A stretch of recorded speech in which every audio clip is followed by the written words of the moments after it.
Senator Binay. The 45th session of the Senate in the second regular session of the 17th Congress is hereby called to order. Senator Maria Lourdes Nancy S. Binay will lead the chamber in prayer. Panginoon, sa muling pagbubukas ng sesyon ng Senado, patnubayan po ninyo kami sa aming pagsulong at pagtatanggol sa karapatan at kapakanan ng bawat Pilipino. Naway gabayan po ninyo kami, ang bawat isa sa amin, upang ang aming maitaguyod ang mga panukalang batas na alam naming makapagbibigay ginhawa sa aming mga kababayan. Tulungan po ninyo kaming mapagtuunang pansin at mabigyang solusyon ang mga hinaing ng bawat Pilipino. Isinasamo po rin namin ang kalagayan ng aming mga kapatid na apektado ng mga sakuna, ng matinding pag-uulan at pagbaha sa Visayas at Mindanao, at lalong-lalo na ang mga nakatira malapit sa Bulkang Mayon. Panatilihin po ninyo sila sa inyong pangangalaga at iligtas sa kapahamakan. Ito ay hinihiling namin sa ngalan ng inyong anak na si Jesus. Amen.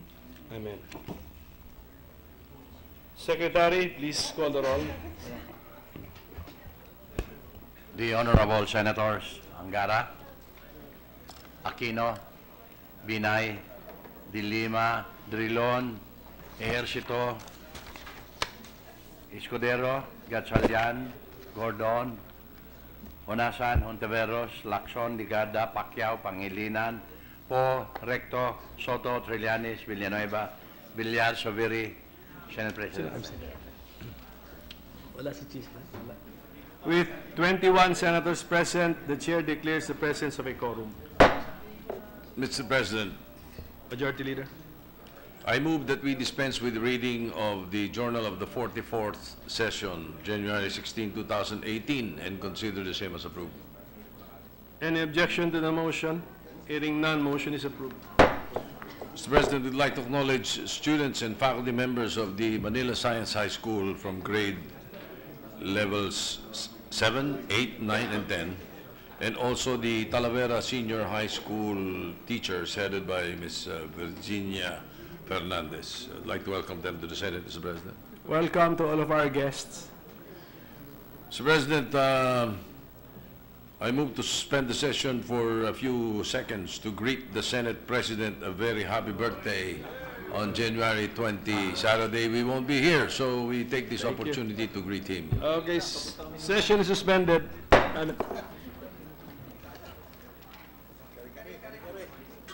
Batiin mo natin.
You ready to resume, Mr. President? Session is resumed. May we have the short reference of business, Mr. President?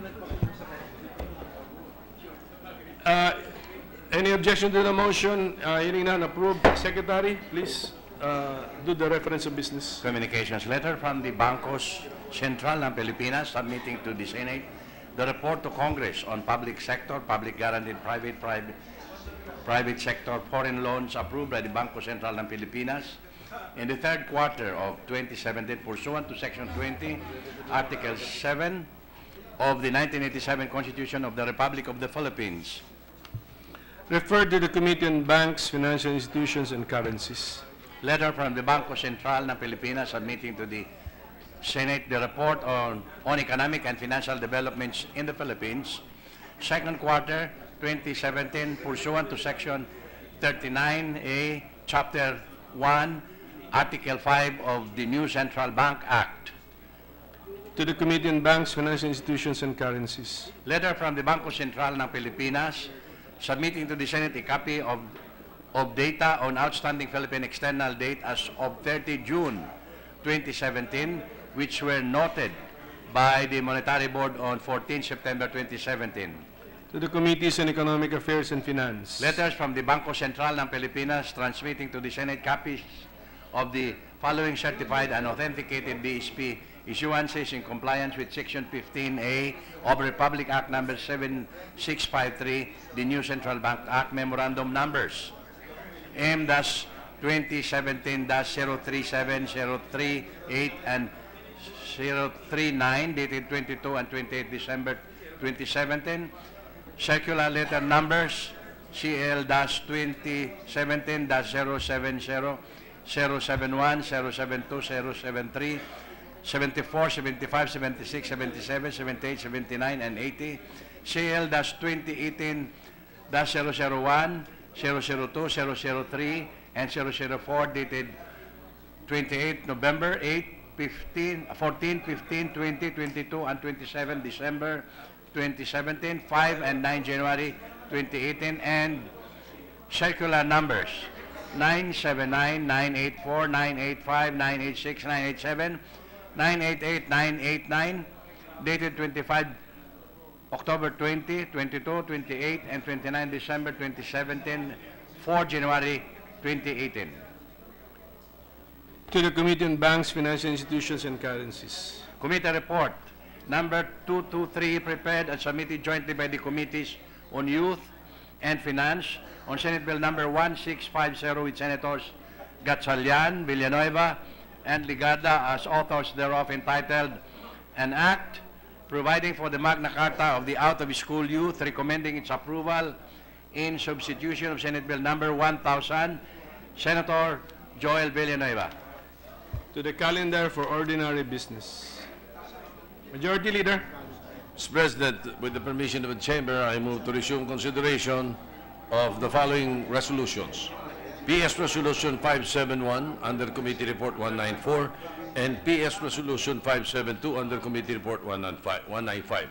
Now, Mr. President, these resolutions both pertain to the ratification of the Agreement on Social Security between the Republic of the Philippines and the Federal Republic of Germany and the Kingdom of Sweden, respectively. Therefore, Mr. President, may I place on record the parliamentary status of the measure is that we're in the period of interpellations for these two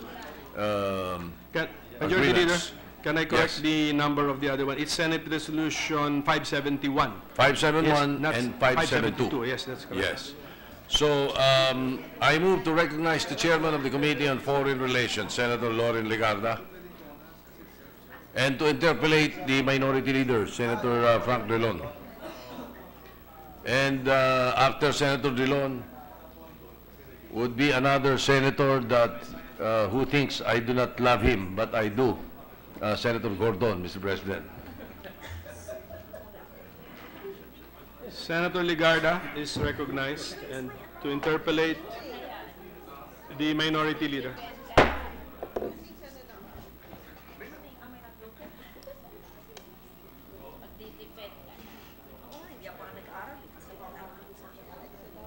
Ma'am Cynthia, 5 taong pagkakataon.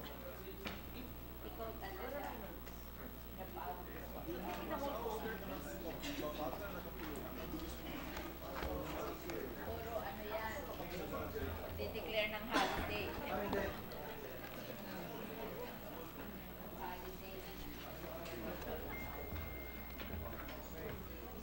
Oh, to.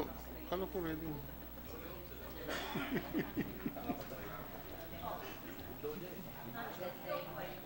Okay. Okay, sige. Ito. 1 minute. Can I have a pen? Session is suspended. Okay. Sige, anong una ba? Sweden. Anong una? Sweden? Which of the... Germany.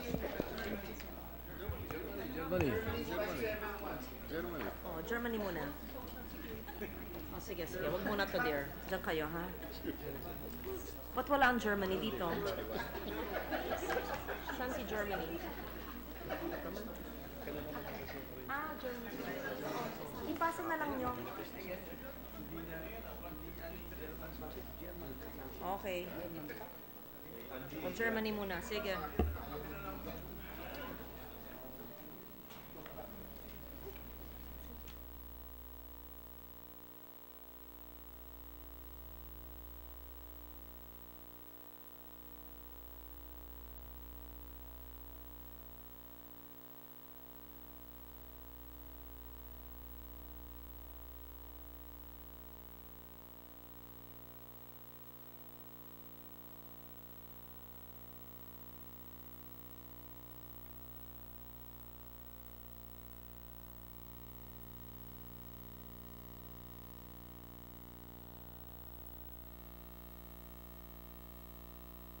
Session is resumed.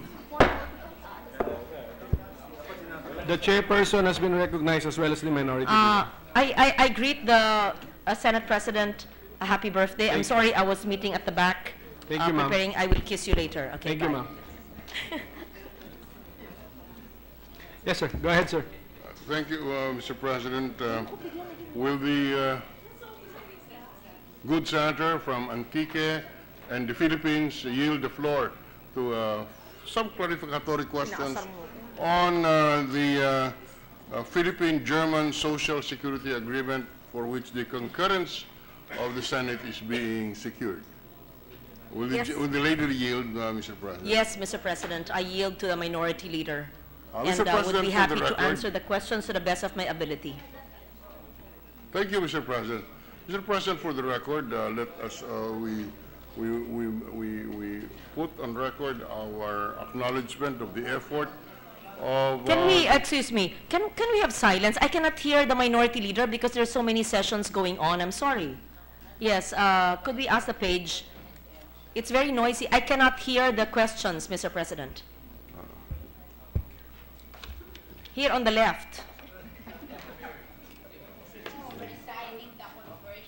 I really cannot hear. I'm really sorry. Okay. And of course, please adjust the microphone at the minority leader's lectern.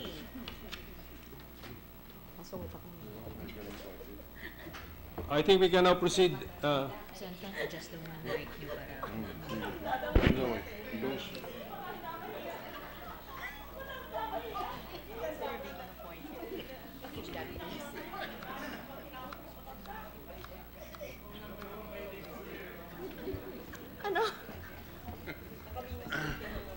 Can we proceed? There's a saying that those who are hard on hearing are fond of something else. And why are you laughing, Grace? Okay. Mr. President. I think we're ready. I'm ready now to answer the questions. Yes, Mr. President. Can the lady hear me now, Mr. President? I can hear you now loud and clear, so I'm not over something. All right. Mr. President, seriously speaking, as I said, we want to spread into the record our admiration for the lady sponsor for pushing for the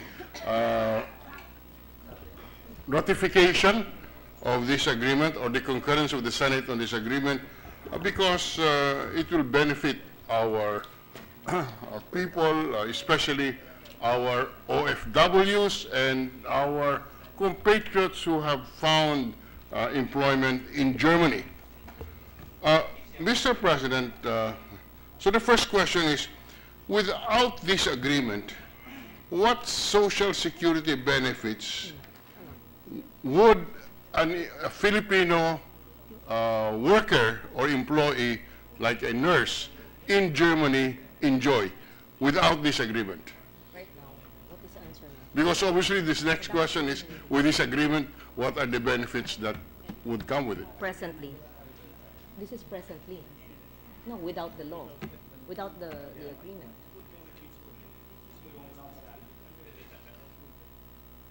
Presently, Mr. President, without the concurrence in the ratification, wait, 1 minute suspension, Mr. President. No, this is the... A minute suspension.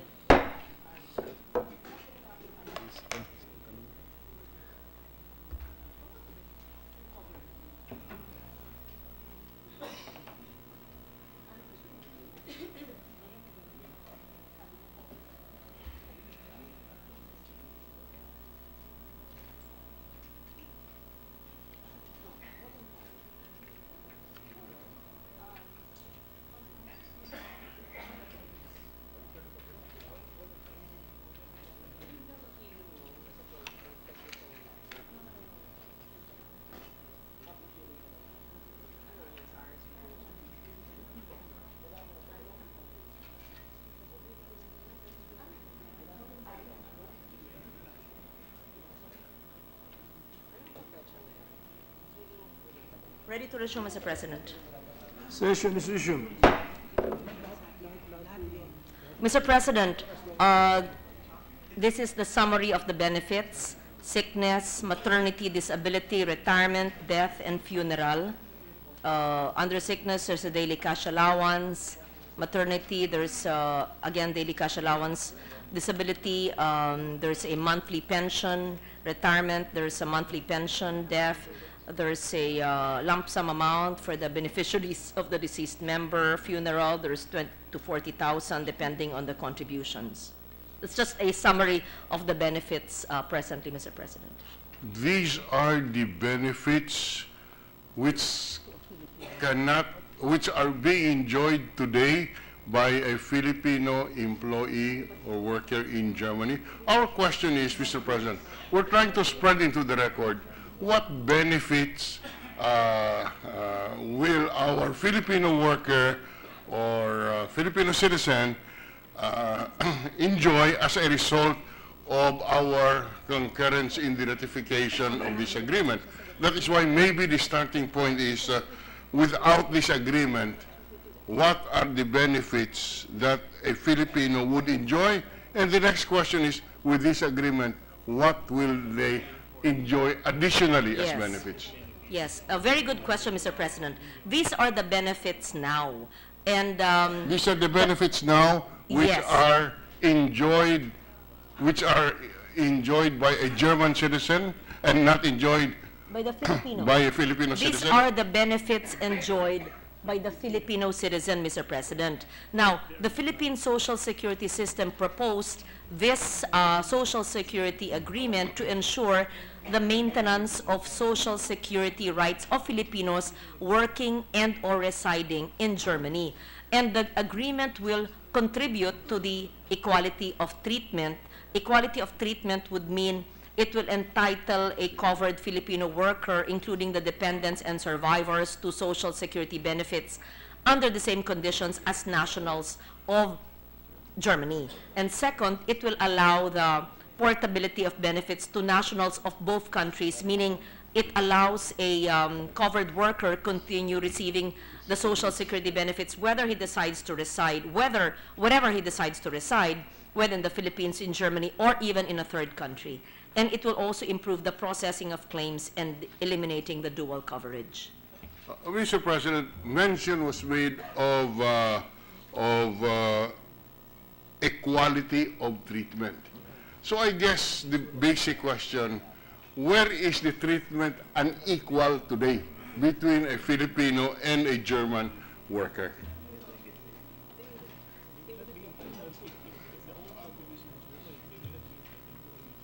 Or what are the benefits that the German worker enjoy under the German security system, which is not enjoyed by a Filipino registered under the social security system in Germany?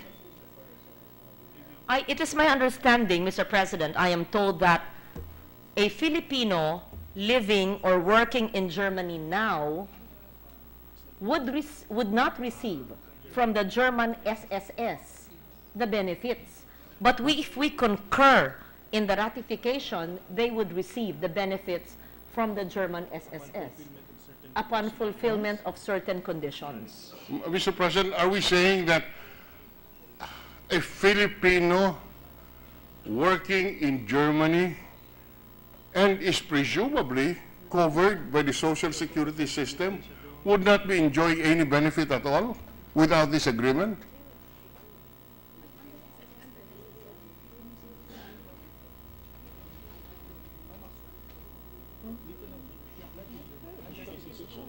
Under the Philippine SSS law, they would be receiving the benefits in the Philippines. No. Under the German law. I will repeat, Mr. President. Juan de la Cruz, a nurse in a German hospital, a Filipino legally employed in a German hospital, would coverage of the Germany's social security system be compulsory? I assume yes. Or is it not correct, ma'am? Mr. President, I am told that, just to clarify, to make sure it's correct, if an OFW is working in Germany now, he would be receiving benefits if he or she is contributing Yes. premium there. Yes, Okay. he is Yes. contributing premium. Correct. Oh. Now, if this is ratified,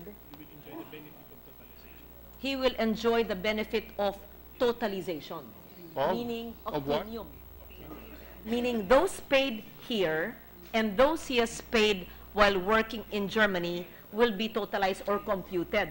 But right now, if it's not yet ratified, that is not computed totally. That is, Because there are stringent requirements of the German SSS.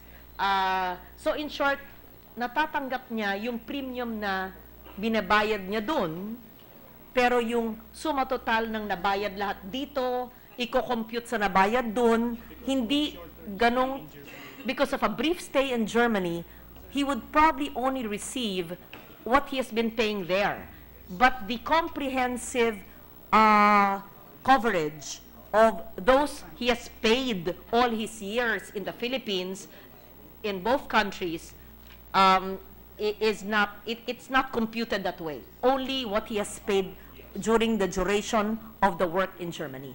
With this agreement, there will be a more coordination. The German SSS, Philippine SSS can totalize the total annual contributions of the working person outside of the Philippines. All right. Then he can complete all the requirements and the premium even if it's out of the Philippines. Okay, so maybe we can understand this better if we have specific examples. All right. Let's say unemployment insurance, just theoretically. A Filipino worker employed in Germany, covered by the German social security system, has contributed the minimum premium contributions. Is he or she entitled to unemployment insurance? Unemployment? Yes, unemployment insurance. Employment insurance or unemployment? Unemployment insurance. Unemployment insurance, because there are systems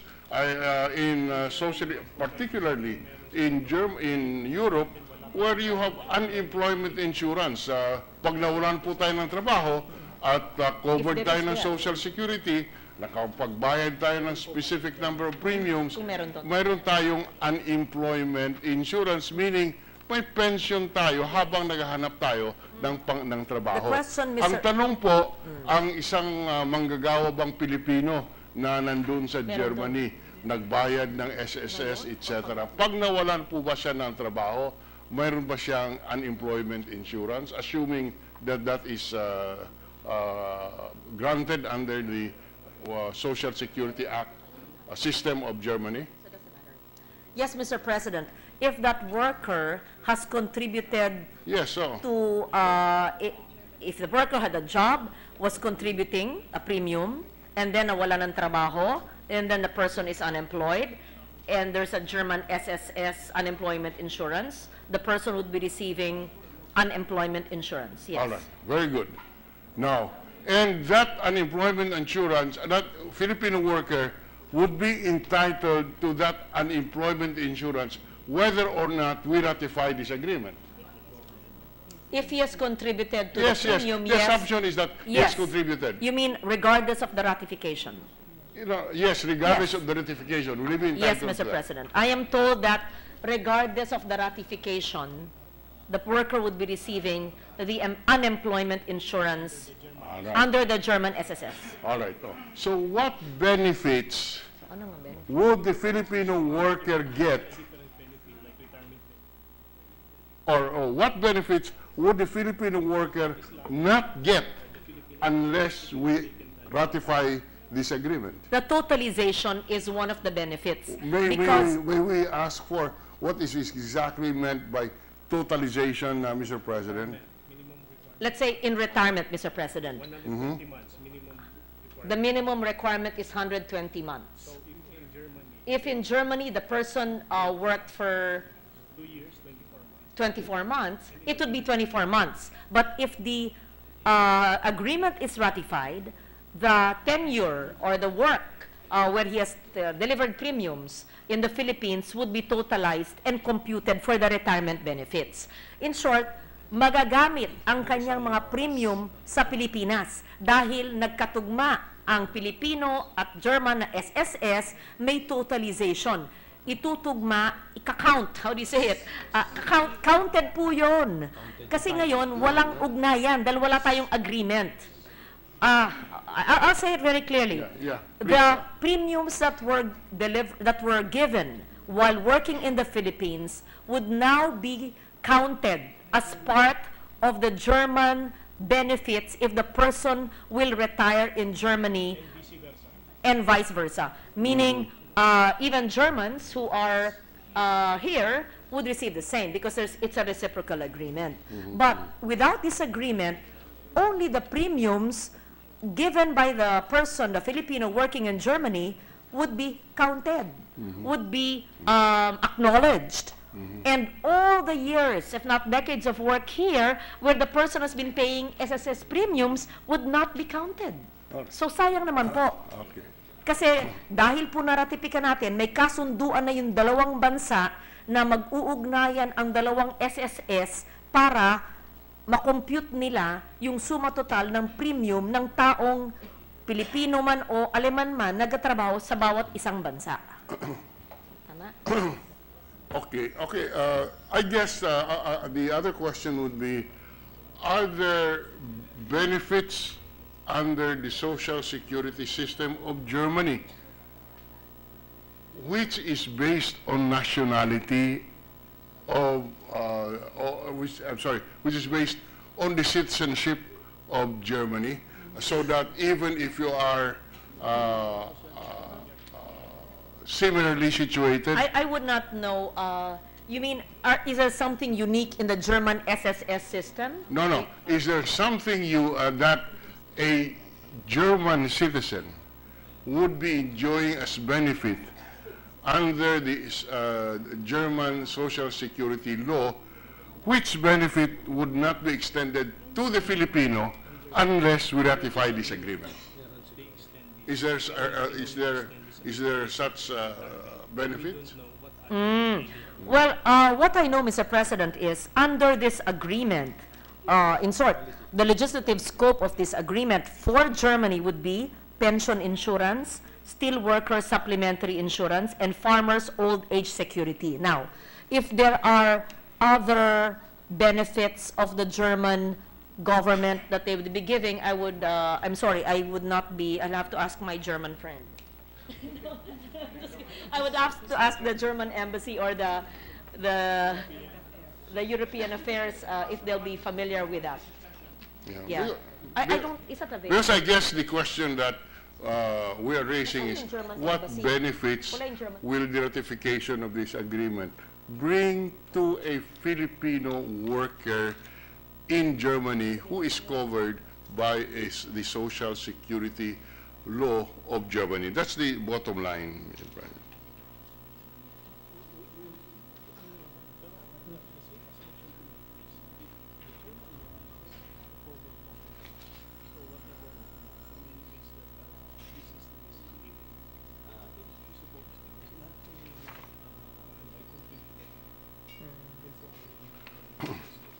Where, for example, Mr. President, a Filipino worker was working here in the Philippines, employed in the private sector, paid premiums to the Social Security system, and would have been entitled to certain benefits if he continued in the Philippine system, like, for example, let's say, old age pension. Now, suppose, so he has paid enough premiums with the Philippine Social Security system, which would entitle him or her to pension under the Philippine system. Suppose there is no such pension in the German system. It is. What will will the concurrence in this agreement benefit our worker? Mr. President, the answer is in the affirmative. For the Philippines, what is the coverage of this agreement? Yes, there is old age and death pension under the Philippine Social Security Act, and it's also covered in Germany. There's also disability and death and survivorship pensions under the Government Service Insurance Act, and yes, so both are covered, old age and death and disability. Are there benefits that are covered under the Philippine Social Security system and not provided in the German Social Security system? Well, let me just read what is covered under this. For the Philippines, disability, old age, and death pensions under the Philippine Social Security Act. disability, old age, death, and survivorship pensions under the GSIS, aggregation of periods of insurance under the SSS GSIS under the portability law. That's for the Philippines. For Germany, pension insurance, steelworker supplementary insurance, farmers' old age security. Okay. Now,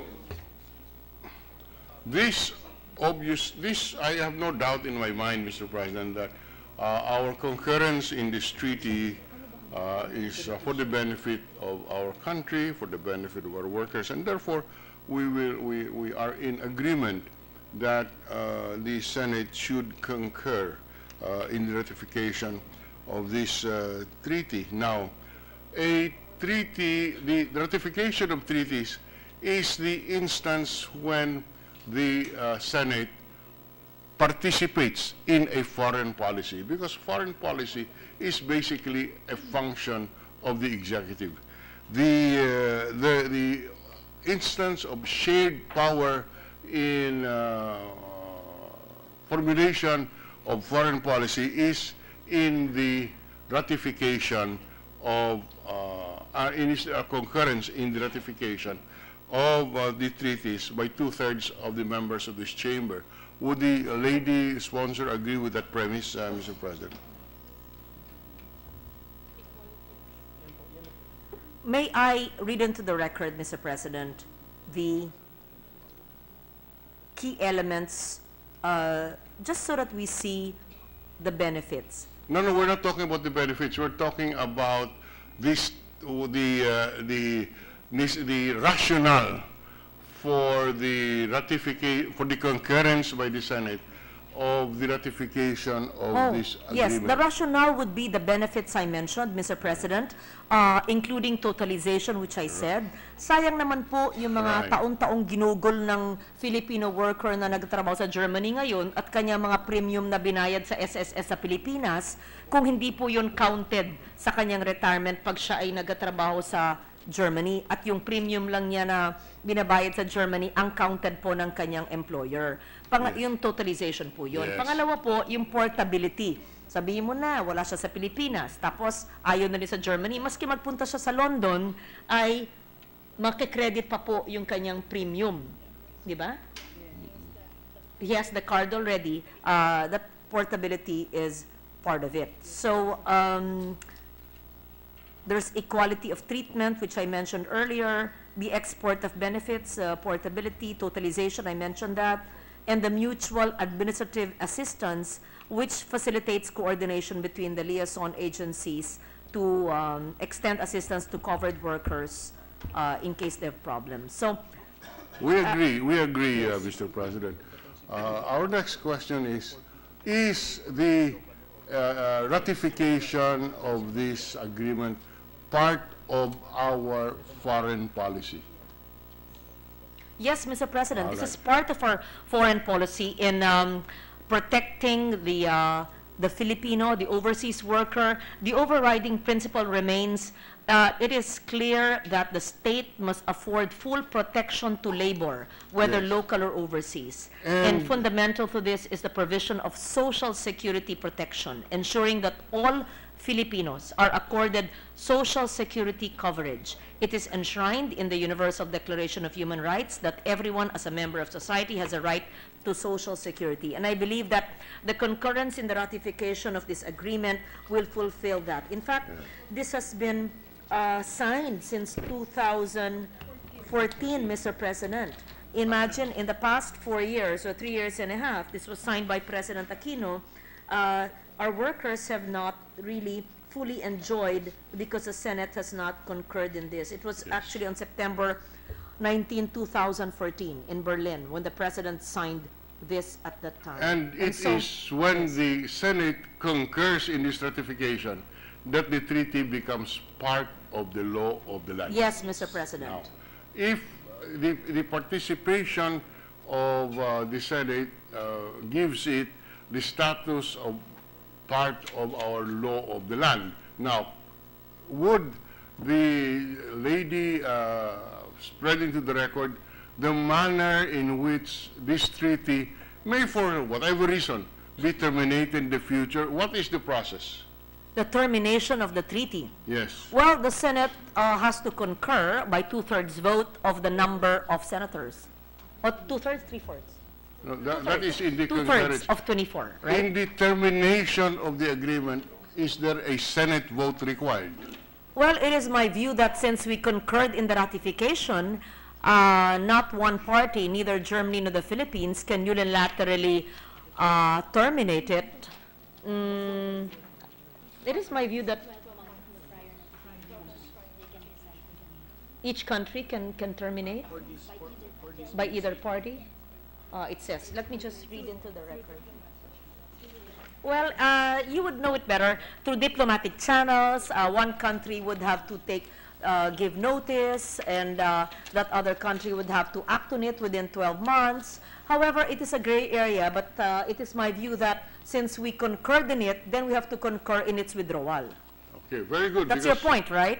Yeah. I get your point. Yes. And you're trying to put on So, record yes. that everything that we concur in treaties and agreements and conventions has to go through the Senate because we concurred in it. So to complete the process of ratification and withdrawal, it has to go to the Senate, right? Yes. Okay. In fact, Mr. Yun ang President, ibig when the climate change treaty was... hindi pwede yan. Dadaan sa atin yan. The Paris Agreement. When the Paris Agreement was sponsored and ratified by the Senate by the sponsorship of the gentle lady, there was that provision that the withdrawal from the Paris Agreement will be upon the concurrence, or will be effective only upon the concurrence of the Senate. Is that Yes. a recollection? Before I answer that, I would read page 19, Article 26, duration and termination. This agreement shall remain in force for an indefinite period of time. Either contracting state may terminate it through diplomatic channels on or before 30th day of September in the calendar year by giving written notice of termination. The termination shall take effect on the first day. If after termination this agreement ceases to have effect, the provisions of this agreement shall continue to apply in respect of claims to benefits acquired up to that date. Restrictive legislation regarding the exclusion of an entitlement or the suspension of withdrawal of benefits on the grounds of ordinary residence abroad shall not be applicable to such claims. Now, in answer to the question of the Minority Leader, yes, in the Paris Agreement and the Climate Change Agreement, yes, we agreed to put a phraseology to protect, to firm it up, to make it more stable, paigtingin ang ating pagsang-ayon sa treating yon ay dadaan muna sa Senado with a 2/3 vote. That was your amendment, which I accepted, and I would accept your amendment now if you wish to put it. If I recall correctly, the concurrence of the Senate required when we withdraw from the Paris Agreement is only majority of all the senators, not 2/3. I can stand corrected. I'm talking from memory. But Majority.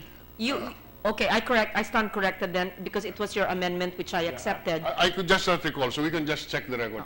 But the point is, in the period of amendment, would the sponsor accept amendment in the resolution so that the withdrawal from the agreement is with the concurrence of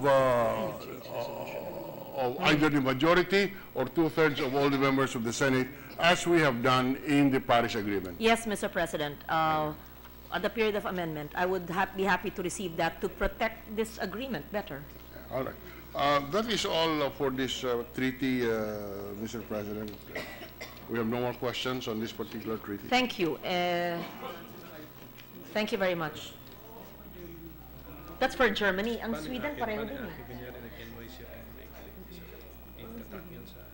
So, Pareho na rin yung if, Sweden. Copy-paste yun. Ipasa if natin there yan. are no, I do not know from are there more questions? Hindi, ba't kayo magtatanong sa Sweden? Pareho lang yung Germany. No, tapusin mo, let's finish the, and then after that. Let's finish the... Germany. Yes, Senator Gordon was scheduled to interpolate, Mr. President.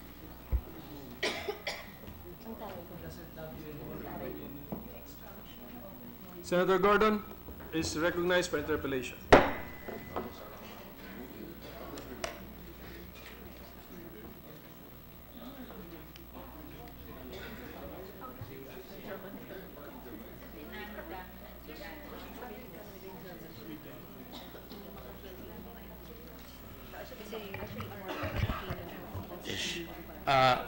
Will the gentle lady who is currently talking in another meeting yield? Mr. President, the good senator was not yet in the podium, and so I would give my full attention to the good sponsor, who Thank always you. seeks that full attention whenever. I always hunger for your attention. Yes, yes. I will fill your hunger. See? That's what I like about women nowadays. You better be careful.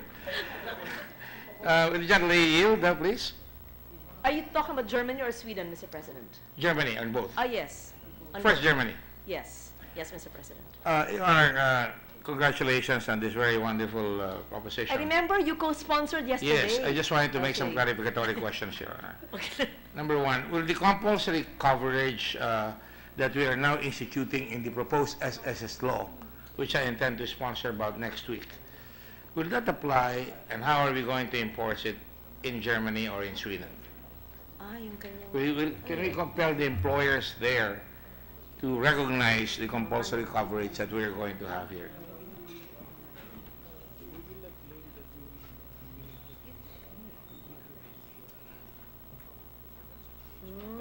Your Honor, well, Just so that it's clear, Your Honor, you are sponsoring the amendments to the SSS law. yes. So may I ask them first, I am not an expert in the amendments to the SSS law. I would like to competently answer your question. I need 1 minute suspension. Thank you. Nabasa ba niyo yung amendments niya?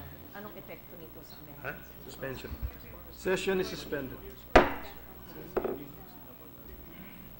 Yeah, compulsory. Amendments natin yan sa ating batas dito, hindi naman yan covered dun, no? Yan.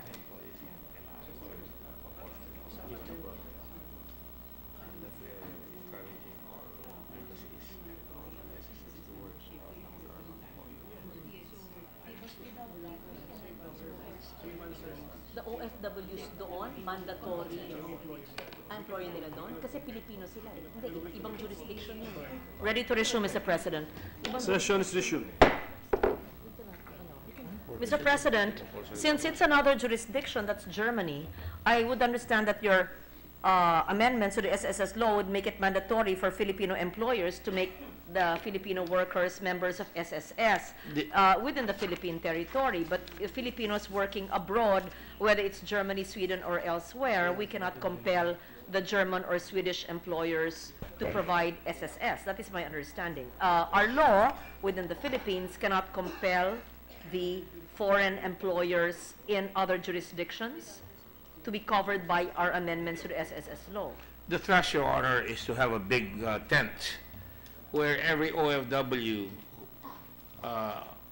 would be covered by Social Security, because right now they're not covered. And if we provide them compulsory coverage, then you would have to have agreements in other countries so that they would accept the fact that they can remit the share of the overseas Filipino worker. Otherwise, if she's well paid, she would have to pay the employer's benefit, the employer's contribution in addition to her contribution. Okay. A way of, since we cannot compel the foreign employers to abide by Philippine laws, we could use the amendments to the SSS law as a prerequisite in DOLE, in the service contracts or employment contracts when upon deployment, so that the foreign employers, part of their contract, would be mandatory coverage of SSS. That is the initial impression that I had, Yes, that yes. DOLE will now be required to have an agreement with the receiving country that they should, since we have a law requiring compulsory coverage, that we are not going to send any employee there unless they provide for compulsory coverage. So it would be nice if, by reason of this agreement, Germany agrees to provide the compulsory coverage on the employee, on the Filipino employee. Yes, Mr. President, because you're amending the law to make it mandatory in the Philippines, and therefore DOLE, in crafting the contracts, employment contracts of overseas workers who will be deployed abroad, will, when they negotiate with the companies, with the institutions, or the persons, will make it mandatory because it's covering a Filipino under Philippine laws. I understand that representations should have to be made. I'm crying on my uncle Frank Grilon because he was Secretary of Labor before. I would imagine that before we send any Filipino abroad, there would be a cover on the agreements, di ba? That they would not be employed, and they would be employed subject to certain labor standards, and that if we say they will be covered SSS, because we're requiring all our Filipinos aboard to be on the mantle of coverage of SSS, we could actually make it more, give more protection to our OFWs right now who are not covered by any SSS. That's very good, Mr. President, because, as I said, we cannot compel the foreign employers to follow your law, your amendments, but we will compel, it will compel the DOLE to only deal with or contract with employers who will abide by Philippine laws because it covers the Filipino overseas worker. Yes, that would say, Yes. this is our law. In the Philippines, they would be covered. So when they go abroad, they're already covered before they found employment abroad. They would like to continue, and it would be helpful because under Philippine law, they would want to continue their coverage, or even if they're not covered yet, they will now be covered because they can now afford to be provided with that contribution by the employer and the employee as well. In fact, Mr. President, in the Sweden agreement, in Article 3, it says, this agreement shall apply to any person who is or who has been a subject to the legislation of the Philippines or Sweden and to other persons who derive rights from such a person. So they will be covered. Yes, in the Swedish agreement.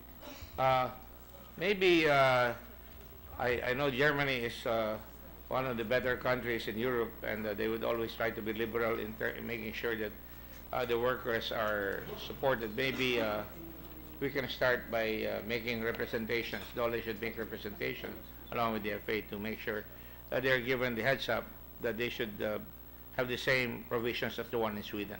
Yes, Mr. President. That's all you are. That's all I Thank you want. very much. Okay.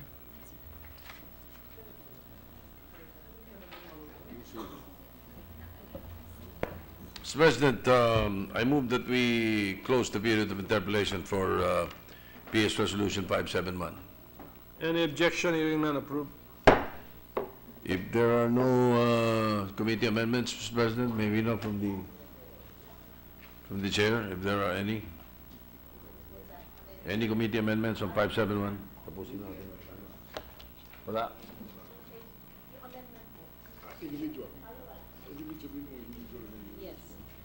The committee has no amendment, and I will, I promise to accept the individual amendment of Senator De Leon. I therefore move to close the period of committee amendments, Mr. Any President. objection? Hearing none, approved. Move to open the period of individual amendments Any for PS objection? Resolution 571. Hearing none, we are now in the period for individual amendments. We recognize the minority leader, Mr. President. Minority leaders recognized. Thank you, Mr. President.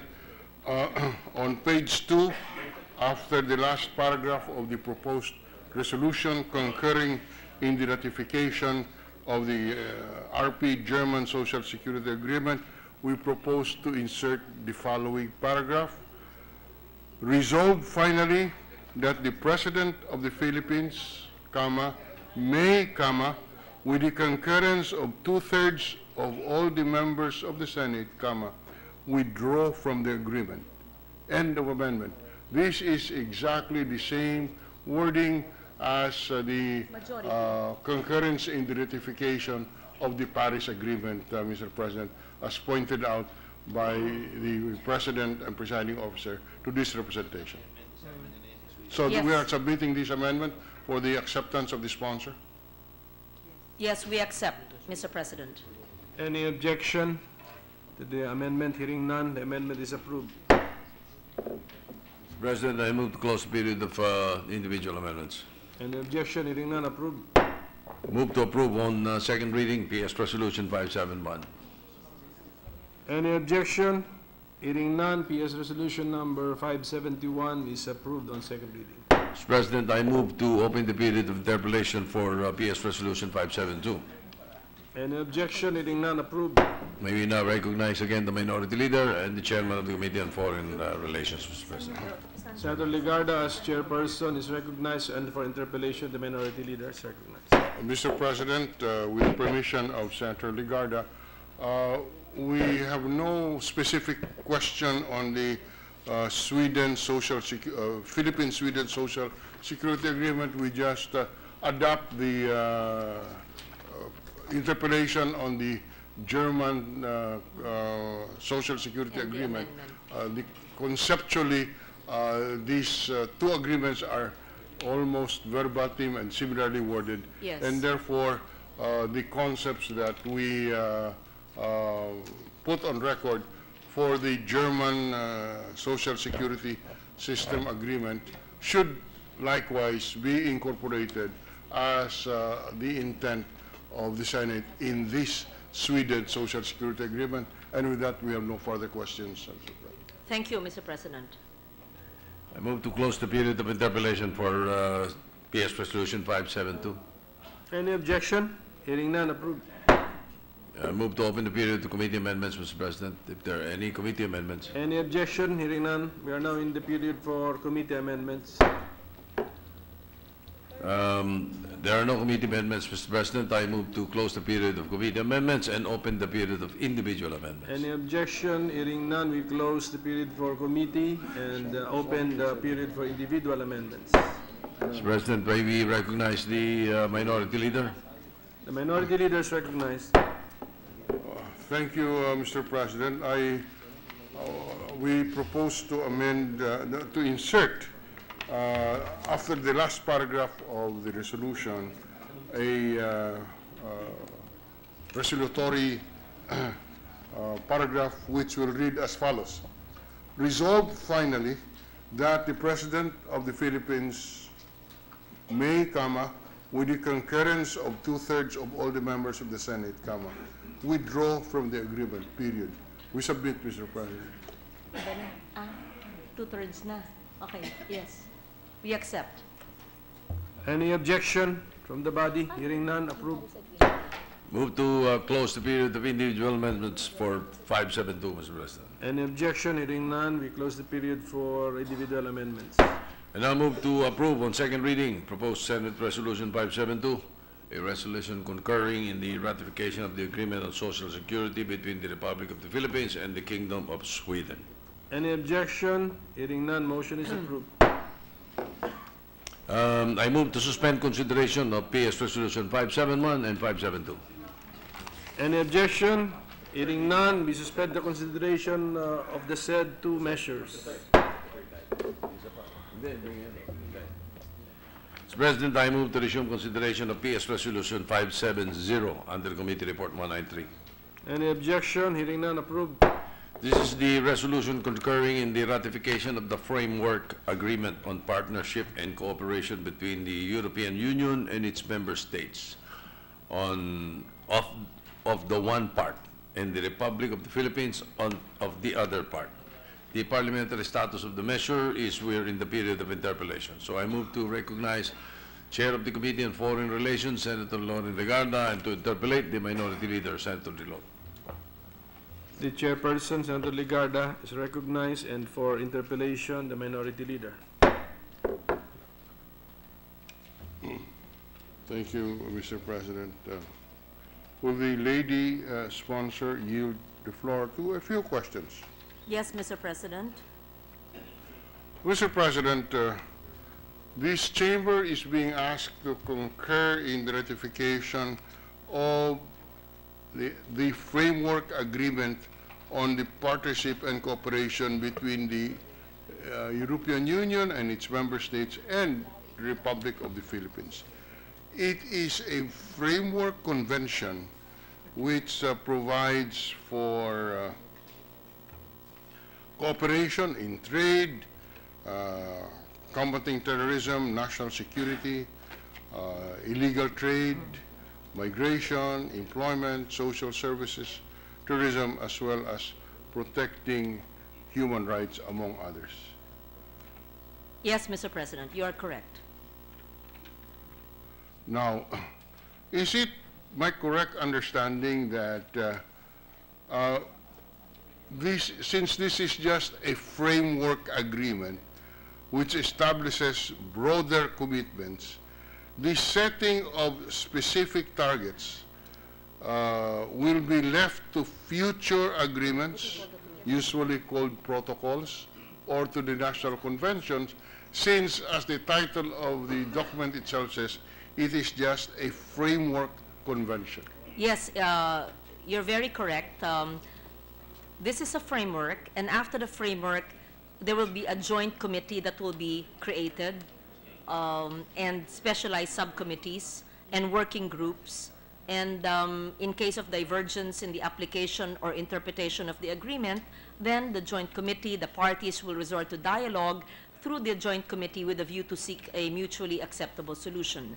There will also be working groups in the areas that you mentioned, and this shall be reported to the joint committee. So it just creates some semblance of joint or shared advocacies, and then the joint committee will be created. So there is a frame, this convention establishes the parameters Yes. or the framework on the subjects that are treated in this agreement. Is that Yes. correct? Yes, Now, Mr. President. the specific actions or commitments will be found and will be negotiated and presumably found in another future document after a negotiation is done. Yes, is that correct? Mr. President. Now, once, for example, an agreement is pursuant to this framework convention, is an agreement is reached by the Foreign Affairs Department or by the two governments on, say, trade, and an agreement is signed, is that what is known as a protocol,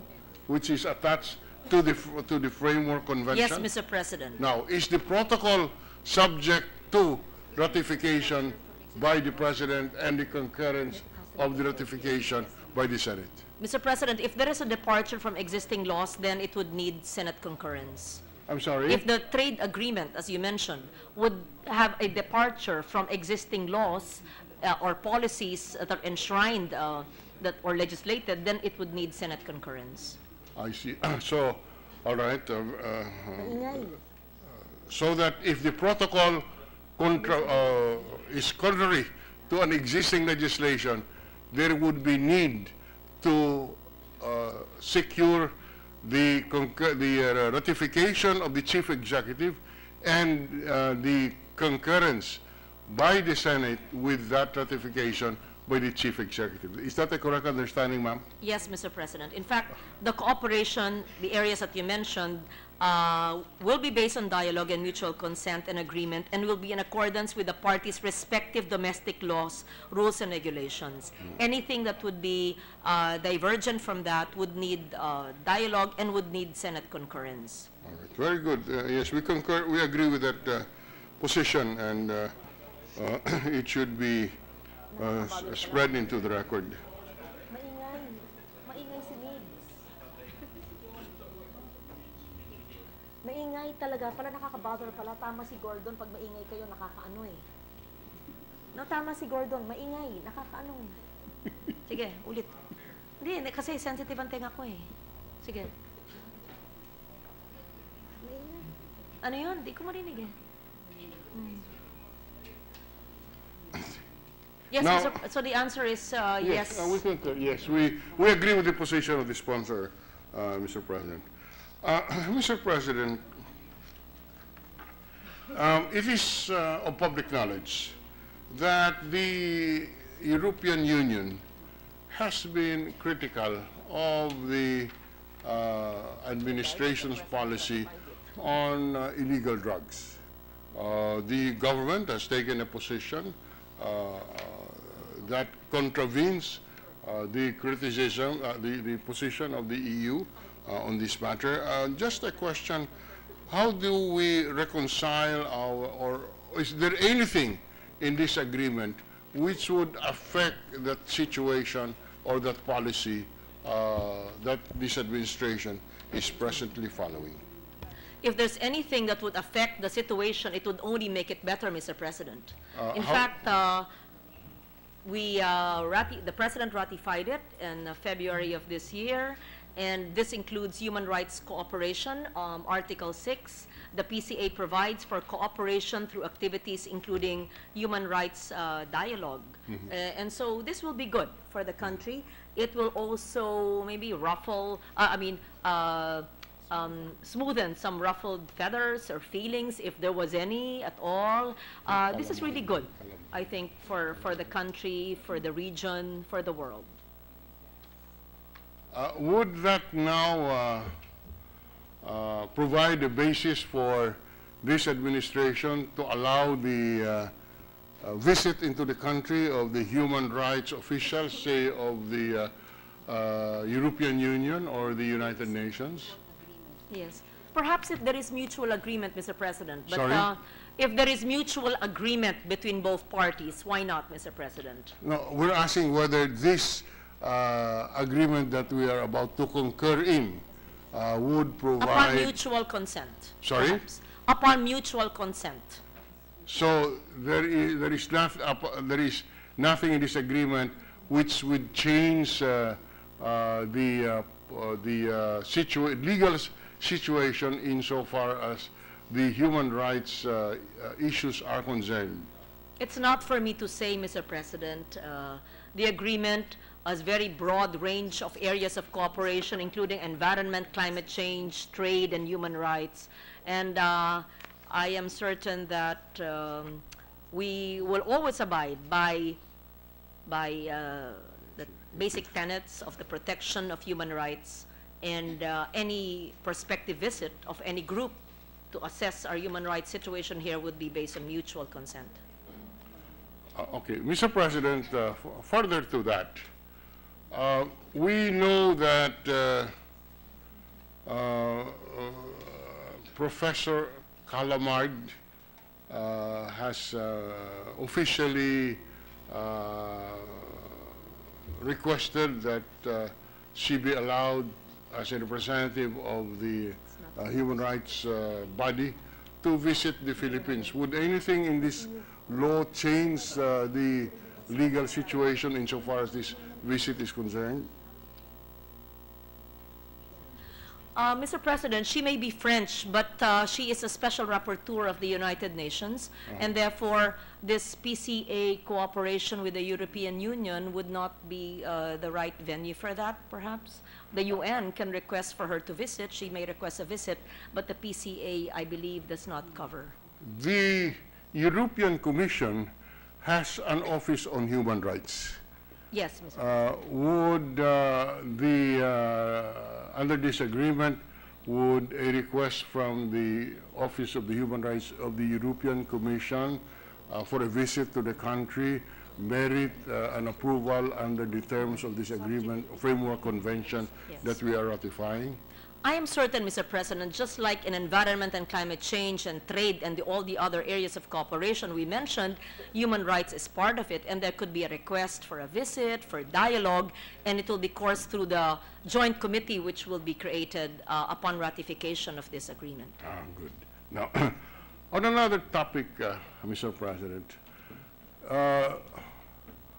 when we were the President of the Senate, and I'm sure the present leadership of the Senate, have been subjected to representations of the European Union on the matter of the restoration of the death penalty. What is the effect of this, of our concurrence in the ratification of this framework convention on the position of the government, of the administration, to restore the death penalty? Yes. As we see, Mr. President, this is a broad framework which creates a joint committee, which creates subcommittee working groups. It provides a space for dialogue, and there would be mutual respect on views, on policies, and it does not mandate any imposition or lifting or reimposition. I think that could be discussed. It could be one of the issues that could be raised, and now there'll be a venue to raise all of the issues if there is such joint committee and subcommittee working groups. Well, answered like a true chairman of the Committee on Foreign Relations, indeed, the answer is very diplomatic. Unfortunately, we could not figure out at the end of the answer what the answer is, because it is coached in diplomatic language. And we always have to be diplomatic. Yes. And therefore, especially we when would I ask answer my former boss, the former right. Senate President. Therefore, we would ask a specific question. Once we concur in the ratification of this agreement, do we have an obligation that we should not restore the death penalty in the country? The PCA is a cooperation framework agreement there are no obligations set out or spelled out in the agreement. All right. There are no obligations set out in the agreement. But in the proposed bilateral meetings on the subject of the death penalty, since the European Union is committed not to restore the death penalty, what is the effect of that on our commitment for the on this issue? That can be raised, Mr. President, but there are so many issues. Combating terrorism. We may have different policies in combating terrorism. On migration and development, on social affairs, on disaster risk reduction, on technological cooperation, on communications technology, in peace process and conflict prevention. So the issue of a death penalty can be one of the many areas of dialogue and cooperation, but it is not spelled out in a framework agreement which is very broad, Mr. President. But I do not preclude the possibility of it being discussed. And in fact, it would be good to have such discussions. And we are glad that we will have that mechanism wherein formally both parties would now have the legal obligation under this treaty to discuss the reimposition of the death penalty between it's an issue between the EU and the Philippines.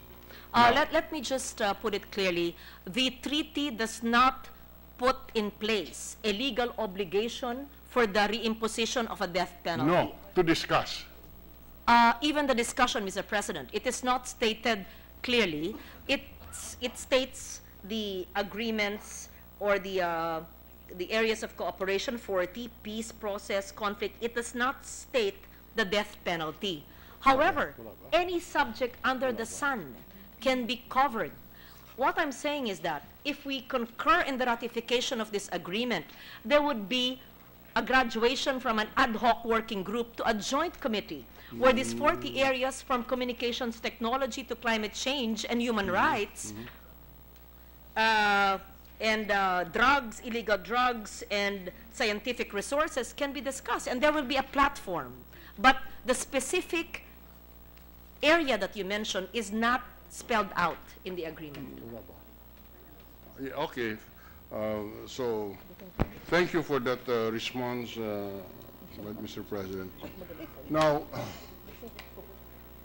how does this agreement affect our GSP Plus status with the European Union?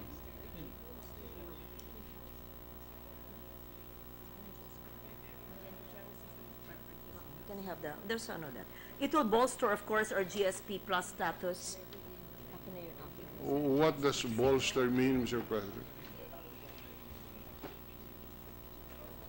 I saw it here.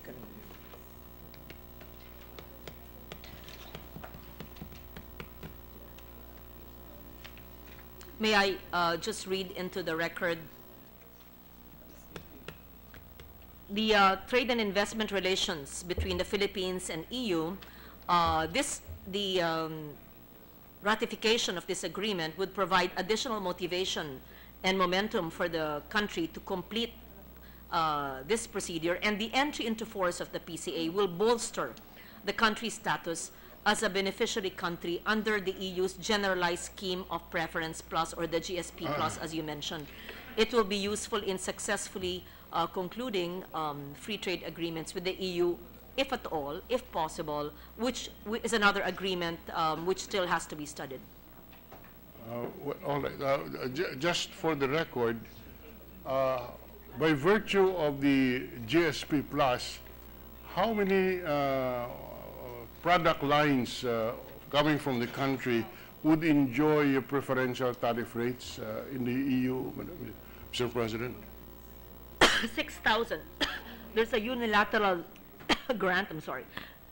Oh, 6,000, over 6,000. There's a unilateral grant of over 6,000 goods based on compliance and effective implementation of 27 core conventions. 6,000 plus. Yes, and there is nothing in this agreement which will adversely affect our present status as enjoying preferential tariff rates for over 6,000 of our products going into the European market by No. virtue of the GSP plus status? No, Mr. President. In fact, it will help us.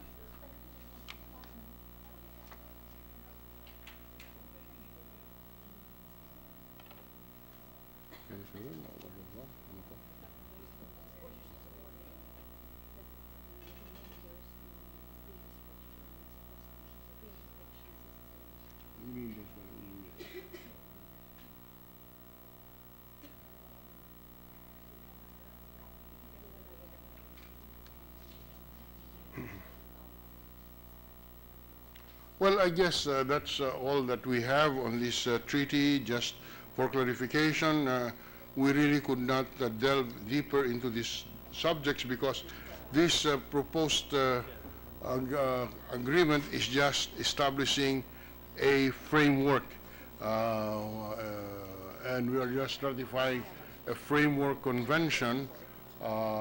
There are the specific issues will be tackled when, in fact, there will be a bilateral negotiations and meetings between between the Philippines and the EU on the specific agreements, and when that is submitted to the Senate, maybe substantive questions can be raised when the time comes. In the meantime, this is just a framework agreement, and we have no further questions at this point.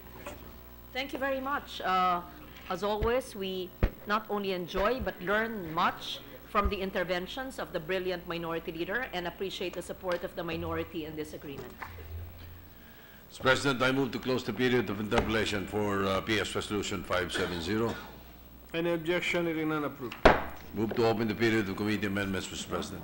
Any objection? We are not, hearing none, we are not We have a defeated committee for amendment, committee Mr. President. amendments. Just one committee amendment. Yes, proceed. Just change on the first line of the second page of Resolution 570, change the month of the hearing conducted by the Committee on Foreign Relations from November to December. It will now read December 7, 2017. Just the day, the month, December 2017. Okay. Thank you. Kayo na maglipit niyo. We have no objection, Mr. President. Saan yun? Nakita mo? Okay. Any objection? Hearing none, approved. No further committee amendments. I move to close the period of committee amendments, Mr. President. Any objection? Hearing none, approved. Open the period of committee, individual amendments, I should say. Any objection? Hearing none, approved. May recognize the minority leader. Minority leaders recognized. As in the two previous treaties that we have amended, the two previous resolutions that we have amended insofar as the treaty between Germany and Sweden is concerned, we propose to add a paragraph on page 2 after the last paragraph, insert the following resolutory paragraph. Quote, resolved finally that the President of the Philippines, may, with the concurrence of 2/3 of all the members of the Senate, withdraw from the agreement. End of amendment. We submit, Mr. President. Yes, I accept, Mr. President. Any objection? Hearing none, the amendment is approved. Move to close the period of individual amendments, Mr. President. Any objection? Hearing none, we close the period. I move to approve on second reading PS Resolution 570. Any objection? Hearing none, the said measure is approved. Mr. President, I move to suspend consideration of PS Resolution 570. Any objection? Hearing none, we suspend consideration. Move to suspend the session for a few minutes, Mr. President. Any objection? Okay, session is suspended.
Thank you, Mr. President. With the permission of the Chamber, I move to transfer from the calendar for ordinary business to the calendar for special orders, Senate Bill 1650 under Committee Report 223. Any objection? Hearing none, approved. I move to consider Senate Bill 1650 under Committee Report 223. Any objection? Hearing none, approved. May we ask the Secretary to read the title of the measure?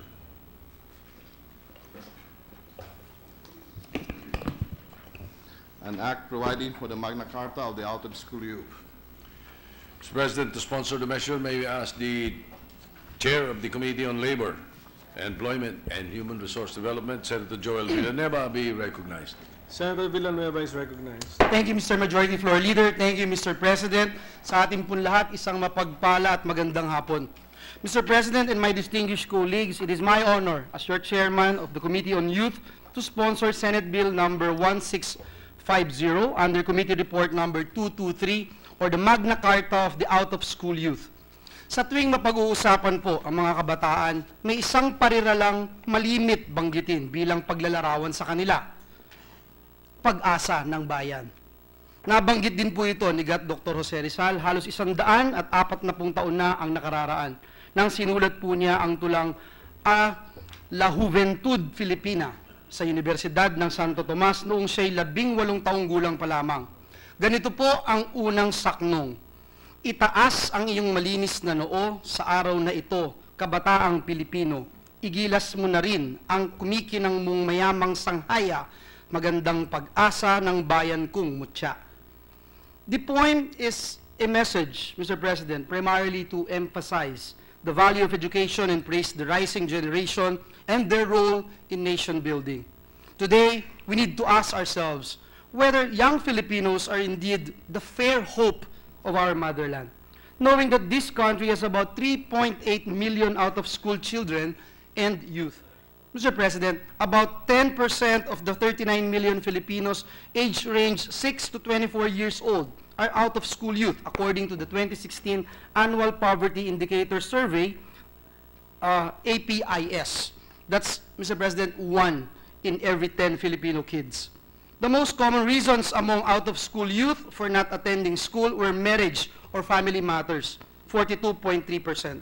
High cost of education or financial concerns, 20.2%, and lack of personal interest, 19.7%. Nationwide, Mr. President, about 53% of the out-of-school children and youth belong to families whose income falls at the bottom 30% based on their per capita income. Kung magmamasid po tayo sa ating paligid, makikita natin ang mga mukha sa likod ng mga datos na ito, Mr. President. Sa mga kalye po natin, nagkalat ang mga kabataang araw-araw. Mapapaisip ka na lang po kung bakit oras ng eskwela pero nakababad po sila sa lansangan. Kahit sa 10 oras ng gabi, sa mga delikadong kalye, naroon din po sila. May iba na i-involve pa sa mga petty crimes, nang babato ng mga sasakyan o humihit-hit ng sigarilyo o rugby. Sa mga kanayunan, may mga kabataang mula sa mga kapatid nating indigenous peoples ang hindi nakakahawak ng lapis o libro. Kasi sa lugar po nila, wala nga po mga eskwelahan o kaya hindi din po nararating ng mga guro kahit natawagin pa natin yung mga mobile teachers. Mas nakakalungkot po, Ginoong Pangulo, na malamang may mga kabataan sa halip na pagbasa at pagsulat, paghawak pa ng baril ang pinag-aaralan. Yung iba sa murang edad, sumasabak na rin po sa trabaho at nabibiktima ng child labor kaya hindi na maisip mag-eskwela. May mga batang may disability din ang ikinukulong na lamang ng kanilang mga magulang sa bahay sa halip na hanapan ng SPED services. Hindi po sila masisi dahil hanggang ngayon, kulang-kulang naman din ang special education services natin at kailangan ring i-address ang discrimination, lalo na po ang bullying. Kasama rin po dito ang mga kabataang nakababad sa internet at social media. Malaya nilang nabubuksan ang mga websites na inappropriate sa edad nila tulad ng mga pornographic sites. Mr. President, sa ganitong sitwasyon, sila pa nga ba ang pag-asa ng ating bayan? These young individuals are the main reasons behind the proposed Magna Carta of out-of-school youth. And we thank and recognize our seatmate, Senator Sherwin Gatchalian, for pushing this measure since he was a member of the House of Representatives in the 12th Congress. Kasama po niya ako doon, Ginoong Pangulo. And of course, Senator Lauren Ligarda was also pushing for this measure. Mr. President, Senate Bill 1650 seeks to define the rights of over 3.8 million out-of-school children and youth in the country. It establishes an aggressive affirmative action program aimed at providing all children and youth who are out of school with expanded government assistance to all types of education and training, including school-based educational opportunities from the primary to tertiary levels, non-formal education under the alternative learning system, and most especially, what is close to my heart, tech-voc training. Senate Bill 1650 also guarantees the right of out-of-school youth against discrimination and to be protected from violence and from human rights abuses. It also provides for a comprehensive system of rights which would entitle OSYs to greater access to basic social services, including health, job matching, employment, and entrepreneurship. Mr. President, the proposed measure is in consonance with the 1987 Constitution, recognizing the vital role of the youth in nation building and to promote and protect their physical, moral, spiritual, intellectual, and social well-being. Furthermore, Mr. President and distinguished colleagues, this proposed measure would help the Philippine government fulfill its commitments under the ASEAN Declaration on Strengthening Education for Out-of-School children and youth, adopted by the Philippines and other ASEAN member states on September 8, 2016 at the ASEAN Summit in Vientiane, Laos People's Democratic Republic. Mr. President, we believe that when young Filipinos are given full access to healthcare, child-friendly, multicultural, and global education, they are empowered to make their contribution to the progress of this country. Mr. President, last December po, Hilary Dayan Andales, 18 years old, from the Philippine Science High School, Eastern Visayas Campus in Palo, Leyte, bested 11,000 young learners from 178 countries to bag the 3rd Annual Breakthrough Junior Challenge Prize. For this competition, Mr. President, she earned over 20 million worth of prizes at the National Aeronautics and Space Administration's Ames Research Center in California, USA. In fact, Andales, Mr. President, was one of the recipients of mga bagong Rizal 2017, Pag-asa ng Bayan, last December 30, Rizal Day. Way back in 2015, Mr. President, I met Sheena Marie Lucena, a young woman in Bohol who felt she was in the pits and had nowhere to go and after getting pregnant in her teenage years. She was forced to stop attending school as more and more people talk about her condition. TechVoc opened the window of opportunity to her after she enrolled in food processing course and finished it with flying colors. Soon after, she took baking and pastry production and got a national certificate. This paved the way for her first job in a bake shop. Saving around 45,000 pesos from her earnings, she was able to buy her own baking equipment and set up her own bake shop, which she now runs with her family. But there's no stopping Sheena. After 2 TechVoc courses, she enrolled in commercial cooking.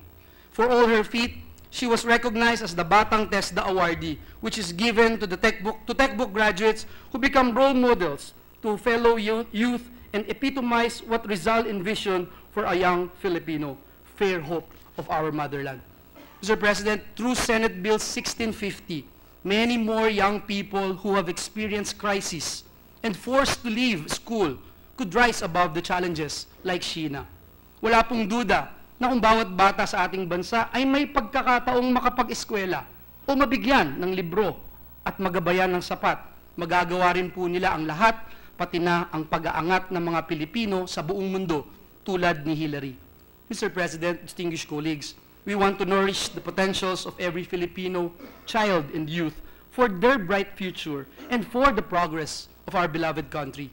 Hence, we will continue to find ways to ensure that they will have opportunity to bring out their talents, their treasure within. We will speak up for their rights because they are the most vulnerable in our society. And if we want them to truly be the fair hope of the motherland, then let us empower them and shield them from the harm of ignorance and lack of education. Mr. President, let's give them a meaningful and prosperous start of 2018 and every day of their lives.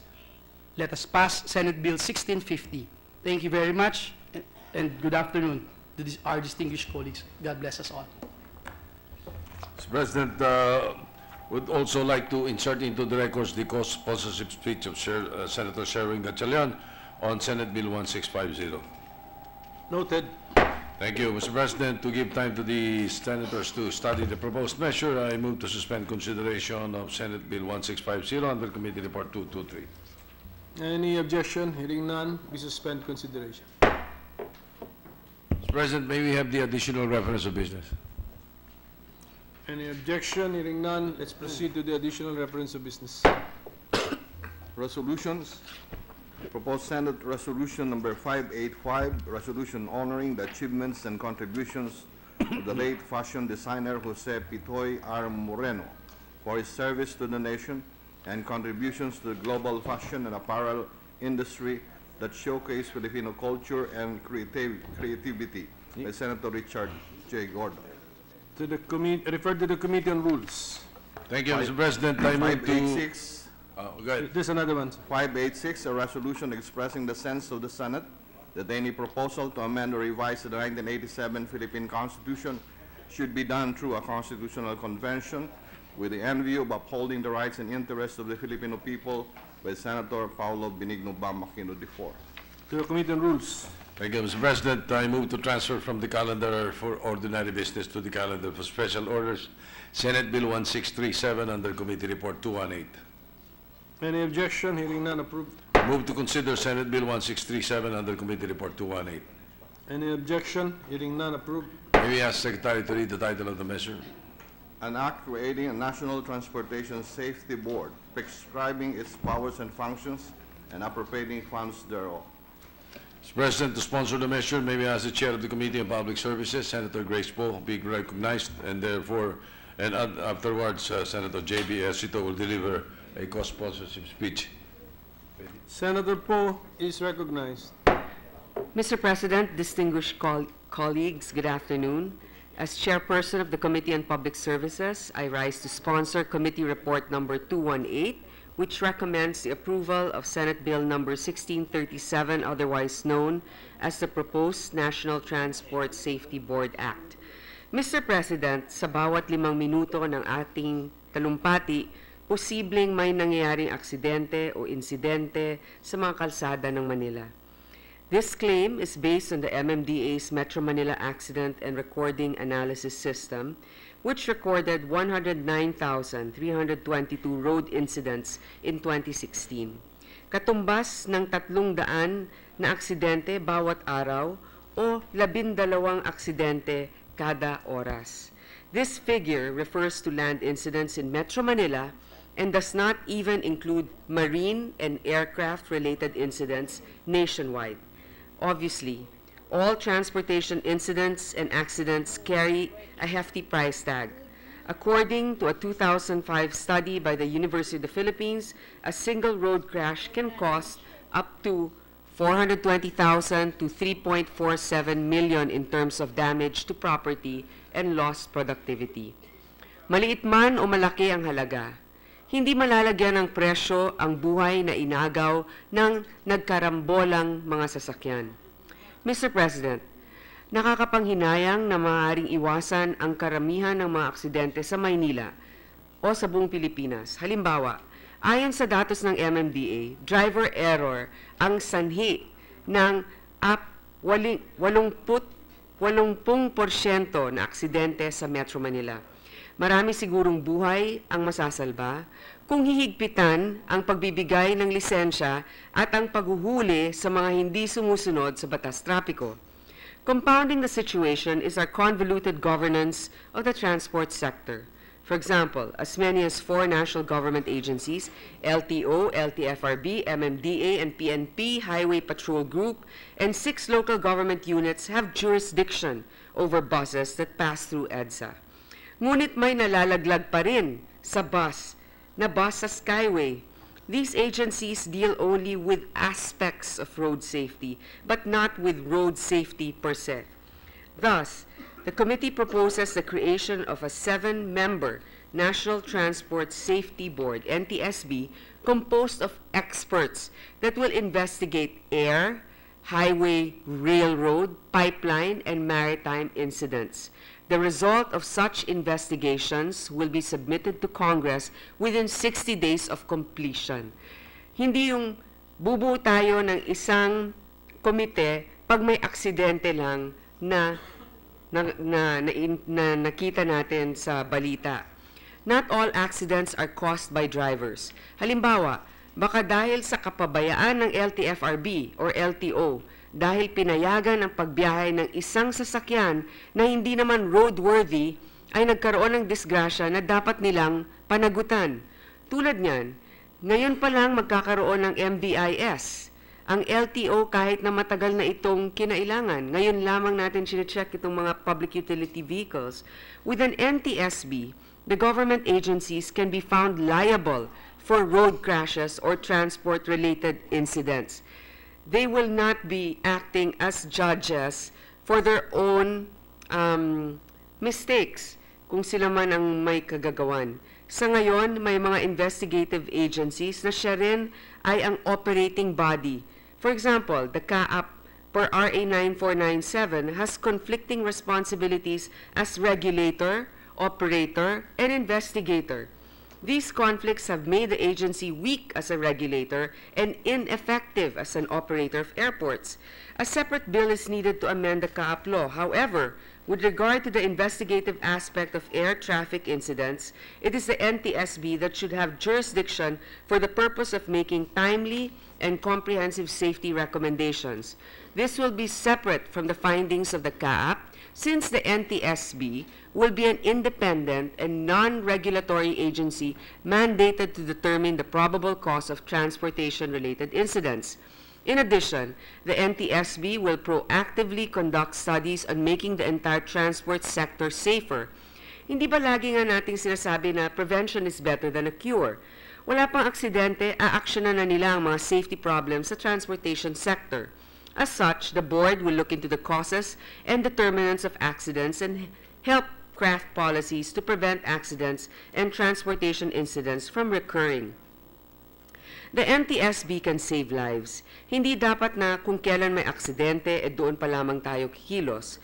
Policy recommendations should be based on facts and thorough research and not on knee-jerk reactions and band-aid solutions.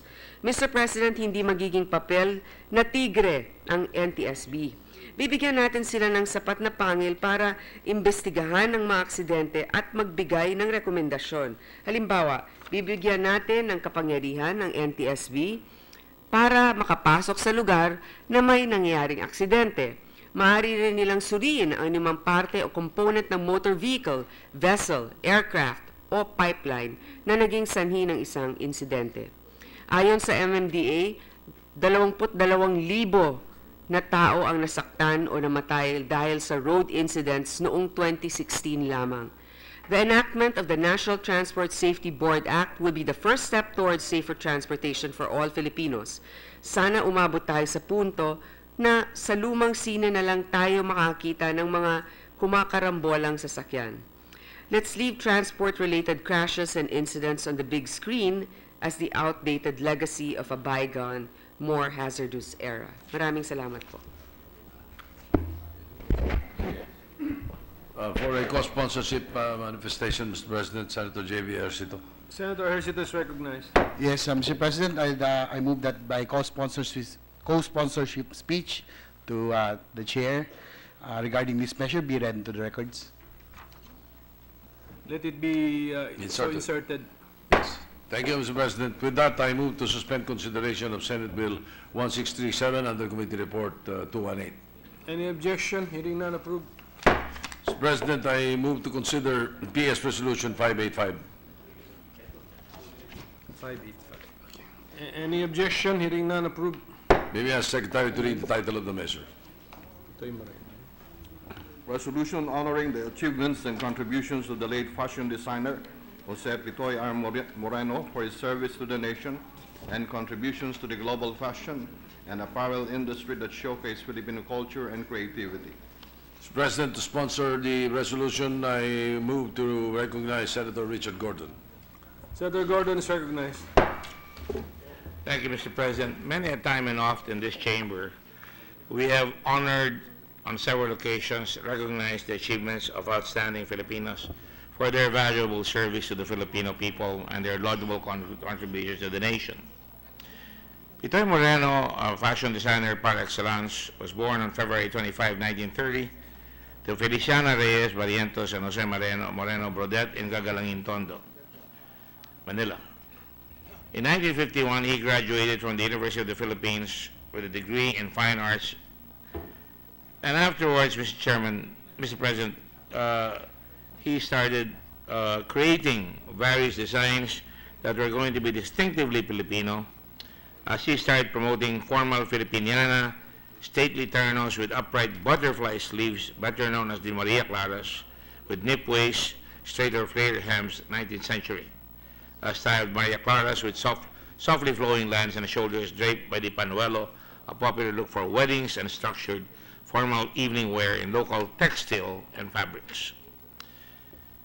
He became known as the fashion czar of Asia for being an ambassador of Philippine fashion, who introduced local materials to the international community and has staged shows in every major capital around the globe. His fashion designs were exhibited before royalty and VIPs in London, Paris, Monaco, Marbella, Rome, Madrid, Copenhagen, Athens, Barcelona, Sweden, Vienna, Moscow, Washington, D.C., New York, Chicago, Seattle, San Francisco, Los Angeles, Morocco, Honolulu, Tokyo, Beijing, Hong Kong, Kuala Lumpur, Bangkok, Singapore, Manila, Cebu, and Davao, among others. That's a mouthful. He also participated in the fashion exhibition at the Seattle's World's Fair and the New York's World's Fair. Where does he dress up? I mean, Mr. President, Pitoy Moreno, this fashion designer par excellence, dressed up almost all the first ladies of the Philippines. He made gowns for two Philippine presidents, Cory Aquino and Gloria Macapagal-Arroyo. Royalties such as Queen Sirikit of Thailand, Queen Margarita Saxe-Coburg-Gotha of Bulgaria, Queen Sofia of Greece, Princess Margaret of Britain, Princess Suga of Japan, and the Marquesa de Villaverde, to name a few. Nancy Reagan, Pat Nixon, Betty Ford, Christina Ford, Margot Fontaine, and Dida Blair also were dressed up by Pitoy Moreno. In 2006, he was handpicked by President Arroyo to parade his designs at the ASEAN Summit Gala dinner for the heads of state. He was also renowned for being a beauty queen maker, having dressed up Stella Marquez Araneta, Gloria Diaz, Aurora Piwan, Tingting Coanco, Conchetina Sevilla Bernardo, Maita Gomez, Tony Parsons, and he served as consultant and member of the executive committee of Binibining Pilipinas Charities, Incorporated. He became the first president of Manila Designers, the Philippine Couture Association, and was credited as the founder of the Karilagan International, a fashion cultural organization which promoted Filipino fashion design in the country. He published two books in the early 1990s, Kasalan, a literature about the customs, traditions, fashion designs, and ceremonial frills of a traditional Filipino wedding and Philippine costumes, as well as a book on traditional Filipino dresses. He actually inspired me to come out with a world of weddings, Wow Philippines, Mr. President, as we could compete with other destinations for weddings such as Guam and the like. He received numerous awards and recognition for his works, including the 2008 Gawad CCP Paris Asiling Award. His works were featured in various international fashion magazines such as Vogue, Harper's, Bazaar, Holiday, and Le Figaro, when Moreno introduced the world's Husi, Piña, and Lepanto to world fashion. And of course, he always had time for others. He was a philanthropist also, and created the Jose Moreno Foundation that funded student scholarships from the UP, School of Fine Arts, and College of Medicine for more than 2 decades. His shows were also fundraisers, such as his Golden Anniversary Fashion Show, a tribute to J. Moreno, where the proceeds went to Arts for the People program of the Cultural Center of the Philippines. And his last show in 2011, Jose Pitoy Moreno, a tribute gala, an event honoring himself where the proceeds went to the beneficiaries of the Lopez Group Foundation, Incorporated. assisted community programs and projects. Mr. President, I would like the body to adopt this resolution principally because rarely do we find a man of, absolute talent in his craft, being number one in his craft, and at the same time a heart for those who have less in life.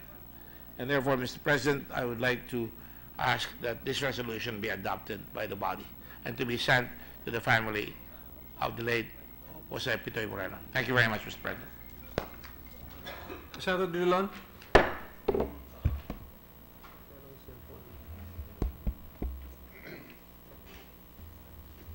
With the permission of the principal sponsor, we do request the privilege of being a co-author and co-sponsor of this measure, Mr. President. You know, Mr. President, I had the privilege and the pleasure of knowing Pitoy Moreno during his lifetime.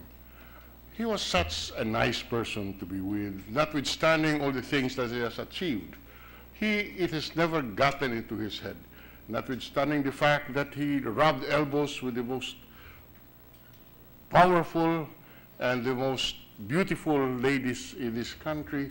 He did not lose his perspective, and he was always well-grounded, especially when it came to social issues. I have personal knowledge of his charitable work, and as I said, I have had a number of interactions with him, and those pleasant memories I will always treasure in my life. So it is with great pleasure and honor that I delivered this co-sponsorship speech that I request be allowed to be co-author.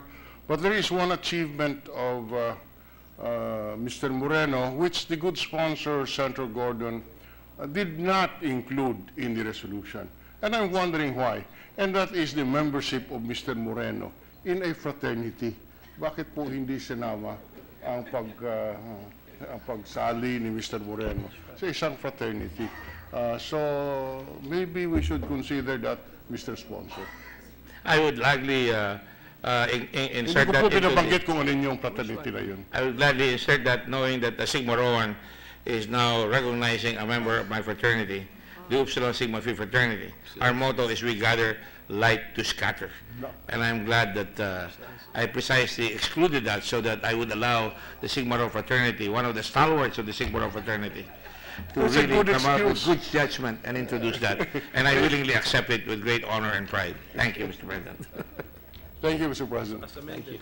So an amendment that Mr. Moreno was the most outstanding member of the Upsilon fraternity. Mr. President, I submit, because Mr. President, Pitoy Moreno was great in his craft, as was Ben Cervantes. Ben Cervantes was also of that ilk. He was one of their greatest playwrights, and he was also a member of the fraternity. Yes, I'm just kidding. We can insert that he was one of the most outstanding citizen of our country, an Upsilonian, a member of the Upsilon fraternity. Thank you, Mr. President. Subject to sign. The Upsilon Sigma fraternity, Sigma Phi fraternity, obviously takes pride in its great brothers and its great sons, Mr. President. And I thank my good friend from the other fraternity, the Sigma Rho fraternity, for his good judgment in making sure that that is recognized. You know, we always give credit where credit is due. Thank you, Mr. President. So, Mr. President, with that, I move to adopt PS Resolution 585, subject to style. Any objection? Hearing none, the said resolution is adopted subject to style.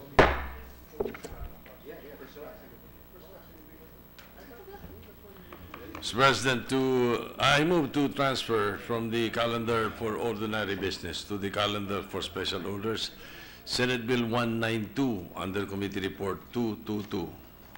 Any objection? Hearing none, approved. I move to consider Senate Bill 192 under Committee Report 222. Any objection? Hearing none, approved. May we ask Secretary to read the title of the measure? An act mandating the Philippine Overseas Employment Administration, POEA, to publish, disseminate, and update the handbook on the rights and responsibilities of migrant workers amending for the purpose Republic Act Number 8042, otherwise known as the Migrant Workers and Overseas Filipinos Act of 1995 as amended. Mr. President, to sponsor the measure, may we ask Senator Manny Pacquiao be recognized. Senator Pacquiao is recognized. Thank you, Mr. President, Majority Floor Leader, fellow public servants. Good evening na. I stand before this August chamber to recommend the approval of Senate Bill number 192 under Committee Report 222 from the Committee on Labor, Employment, and Human Resources Development, joined with the Committees on Foreign Relations and Finance, an act mandating the Philippine Overseas Employment Administration or POA to publish, disseminate, and update a handbook on the rights and responsibilities of migrant workers, amending for the purpose Republic Act Number 8042, otherwise known as the Migrant Workers and Overseas Filipinos Act of 1995, as amended. I am grateful to Senator Joel Villanueva, the chairman of the Senate Committee on Labor, Employment, and Human Resources Development, for allowing me to be the subcommittee chairman to focus on this specific concern of the OFWs. Noon pa man, malapit na sa puso ko ang mga OFW because, Mr. President, parang kinokonsidera ko rin yung sarili ko na OFW because kumikita ko sa ibang bansa sa bawat laban na hinaharap ko. Marami akong mag-anak, kapitbahay at kaibigan ng mga OFW. Bawat isa sa atin ay may kamag-anak o kakilalang OFW. Maraming problema ang mga OFW at ang dinudulog sa atin. Karamihan sa problema ay pwedeng masolusyonan sa pamamagitan ng pagbigay ng tama at sapat na impormasyon. Right at the start, we ask, is there a need to legislate the publication and dissemination of OFW handbook to OFWs? Ang Integrated Seafarers of the Philippines ay mayroong trainers handbook for seafarers which are given for free. Salamat sa mga corporate sponsors. OWA has printed a guidebook on OFW. Mayroon din po tayong Overseas Filipino Workers na trainers handbook mula sa POA. Pero, para lang ito sa mga nagko-conduct ng training, Mr. President. Mayroon din po tayong guidebook for OFWs by POA which was commercially produced by private individuals and corporate sponsors. Ilan lamang ang nagbigyan at hindi consistent ang government agency sa pagbibigay ng handbooks para sa OFW. Please take note that the Republic Act Number 8042, Migrant Workers and Overseas Filipinos Act of 1995 will be 23 years old this year. Republic Act 8042, Section 6 states that the POA may undertake other programs or resort to the other modes of information and dissemination campaign. Dito tayo nagka-problema, Mr. President, may ang nakalagay. Ibig sabihin, pwedeng nilang gawin o pwedeng hindi. Ang gusto nating mangyari, mabigyan ng tama at sapat na impormasyon ng ating mga OFWs. Once we legislate the publication and dissemination of printed handbooks to OFWs, it would no longer be optional for POA to do the same. It would no longer be dependent on the availability of budget from private individuals and corporate sponsors. It will have proper allocation for its implementation. The POA documentation of overseas Filipino workers in terms of contracts process showed that there are 2,552,879 OFWs in 2016 whose contracts were processed. This is an 8.93% increase compared to the 2,343,692 OFWs in 2015. Deployed, the 2016 data of POA showed that the top 10 destinations of deployed land-based overseas Filipino workers are Saudi Arabia, United Arab Emirates, Singapore, Qatar, Hong Kong, Kuwait, Taiwan, Malaysia, Oman, and Bahrain. Makikita natin na top destinations and deployed land-based OFWs ang mga Middle East countries.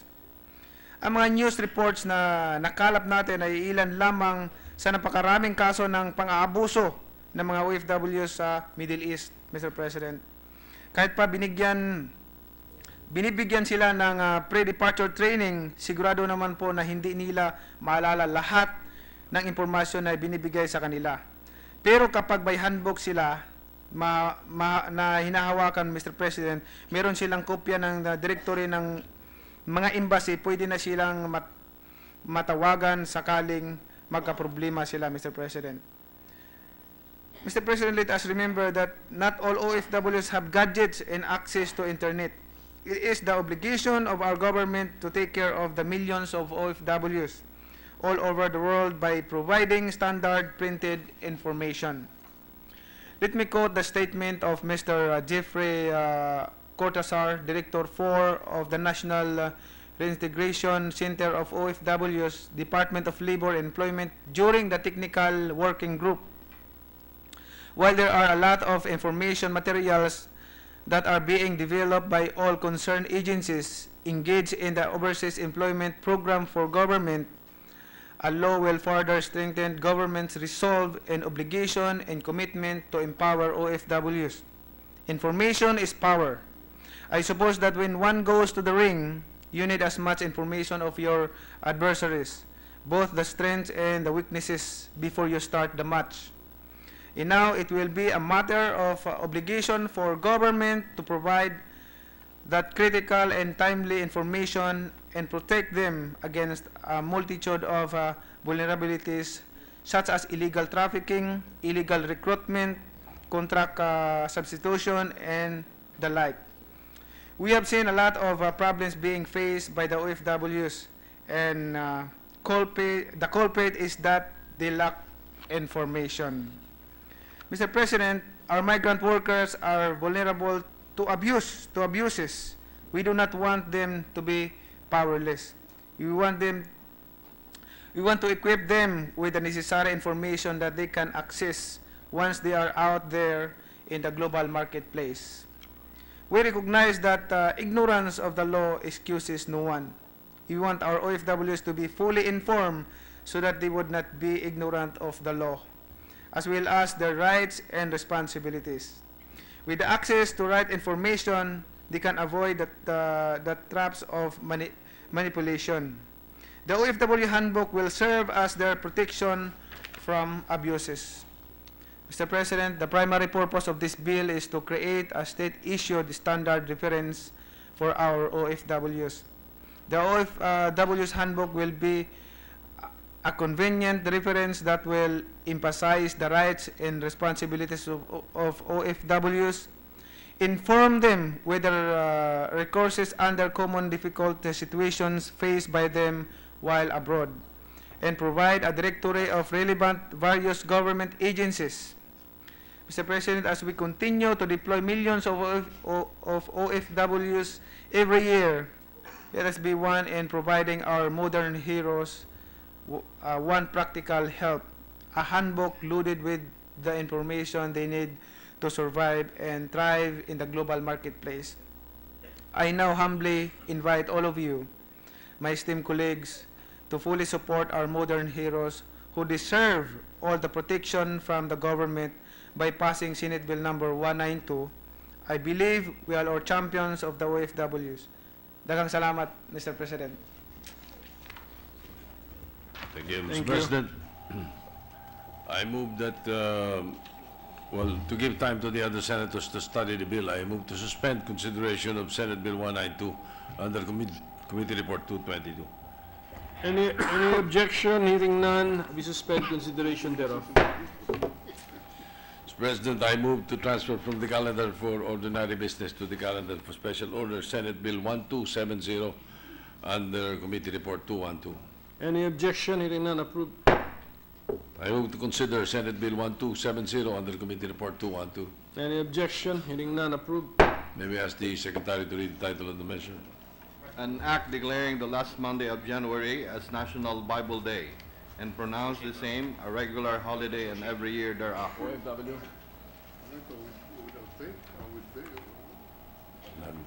Mr. President, before we ask that Senator Pacquiao be recognized to sponsor the measure, Senator Gordon wants to manifest something. Thank you, Mr. Chairman. Senator President, Gordon. I would just like to ask permission that from the good sponsor, Senator Pacquiao, that I be associated with this proposal to have a manual for all OFWs that will protect them from,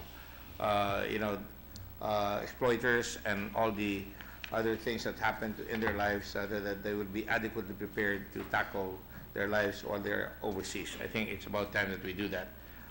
With the permission of Senator Pacquiao, I'd like to be co-author of that resolution. Thank you. And I join Senator Gordon with the permission of Senator Pacquiao if the chair can also be considered the co-author of the measure. Thank you, Mr. President. So let it be noted. Thank you, Mr. President. So to sponsor Senate Bill 1270, may we ask Senator Manny Pacquiao be recognized. Senator Pacquiao is recognized. Thank you, Mr. President. Pinakyaw na. Mr. President, distinguished colleagues, a blessed evening to all of us.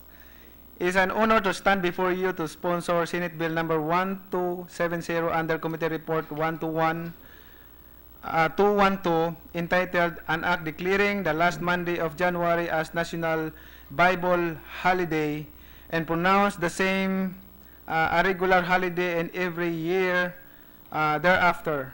The Philippine population is comprised of 93% Christians.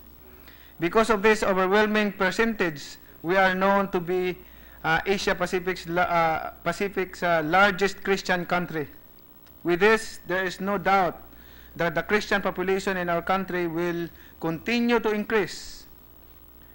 Research dictates that in the year 2050, Filipinos will comprise 4.9% of the world's total Christian population, making our country the fourth largest Christian country, Mr. President.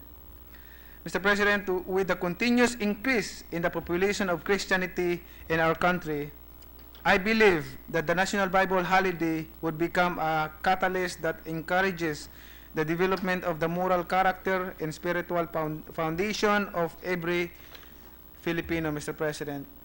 The 1987 Constitution even calls on the government to support efforts to strengthen the ethical and spiritual values and to develop the moral character of every Filipino. Mr. President, even our President Rodrigo Duterte declared this month, the month of January, as the National Bible Month. This recognizes the positive impact in which the living truth, the Bible, has affected the lives of every Filipino, including reconstructionists and heroes, while maintaining a neutral treatment to all religions. Mr. President, let us take this opportunity to spiritually empower the Filipino people to open their hearts for utmost nation-building, unity, and solidarity. We need a National Bible Holiday during the last Monday of the first month of the year for the betterment of our country through God-centered governance and people-centered services. Thank you, Mr. President, and good evening, everyone. Thank you, sir. President, may we recognize the Minority Leader before we take any action on the bill? Minority Leader is recognized.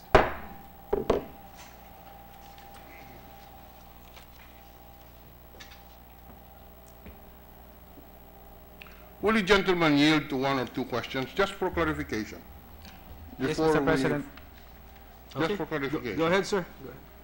I noticed that Section 4 of the proposed measure would amend the Administrative Code of 1987 and would enumerate as part of the regular holidays National Bible Day. And in the enumeration, and I would repeat, National Bible Day is enumerated as one of the regular holidays, together with New Year's Day, Maundy Thursday, Good Friday, Araw ng Kagitingan, Labor Day, Idil Fitir, Fidul Adha, Independence Day, National Heroes Day, Bonifacio Day, Christmas Day, Rizal Day.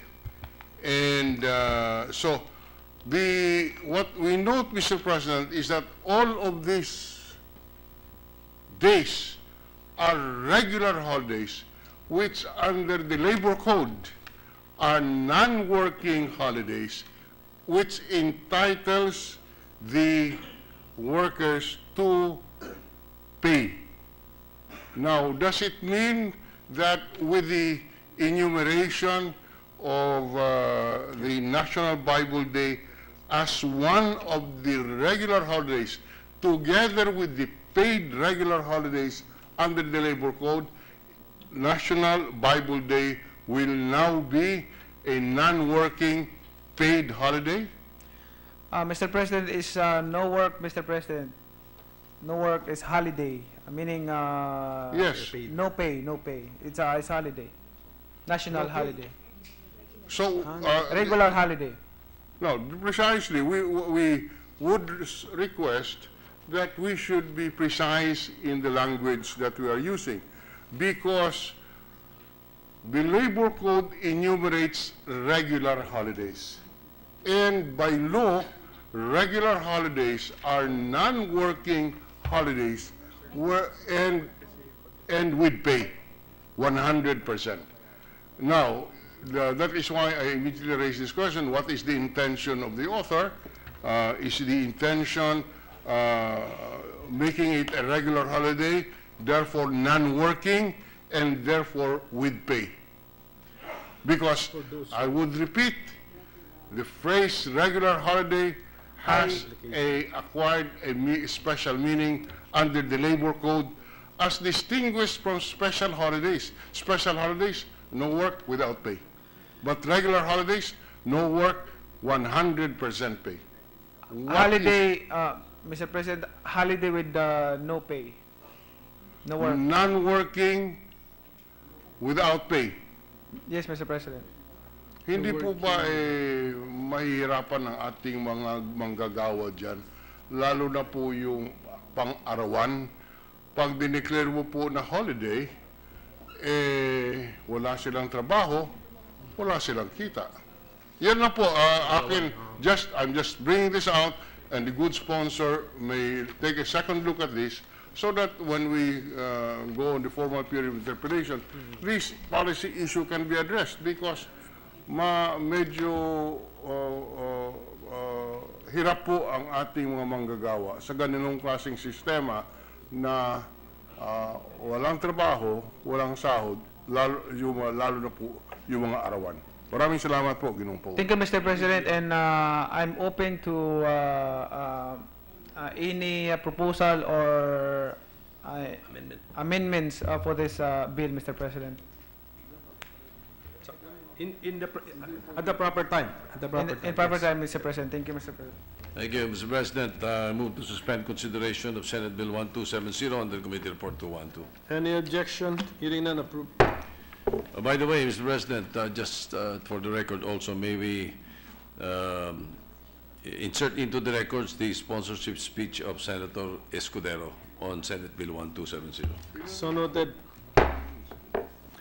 Mr. President, as per the manifestation of this representation last August 10, 2016, may I reiterate now that starting January 1, 2018 to September 30, 2018, Senator J.V. Ejercito will be replacing Senator Angara as member of the Commission on Appointments. So thereafter, from October 1 to June 30, 2019, it will be Senator Angara's turn to replace Senator Ejercito in the Commission on Appointments, as they have agreed upon before. Let it be noted, and let the Secretariat communicate properly with the Commission on Appointments. On the same matter, Mr. President, Senator Gatchalian will replace Well, I move to elect Senator Gatchalian to replace Senator Loren Legarda starting February 1, 2018 in the Commission on Appointments. So elected. Mr. President, I move that we adjourn the session until 3 o'clock in the afternoon of Monday, January 22, 2018. Any objection? There being none, the session is adjourned until 3 o'clock in the afternoon of Monday, January 22, 2018.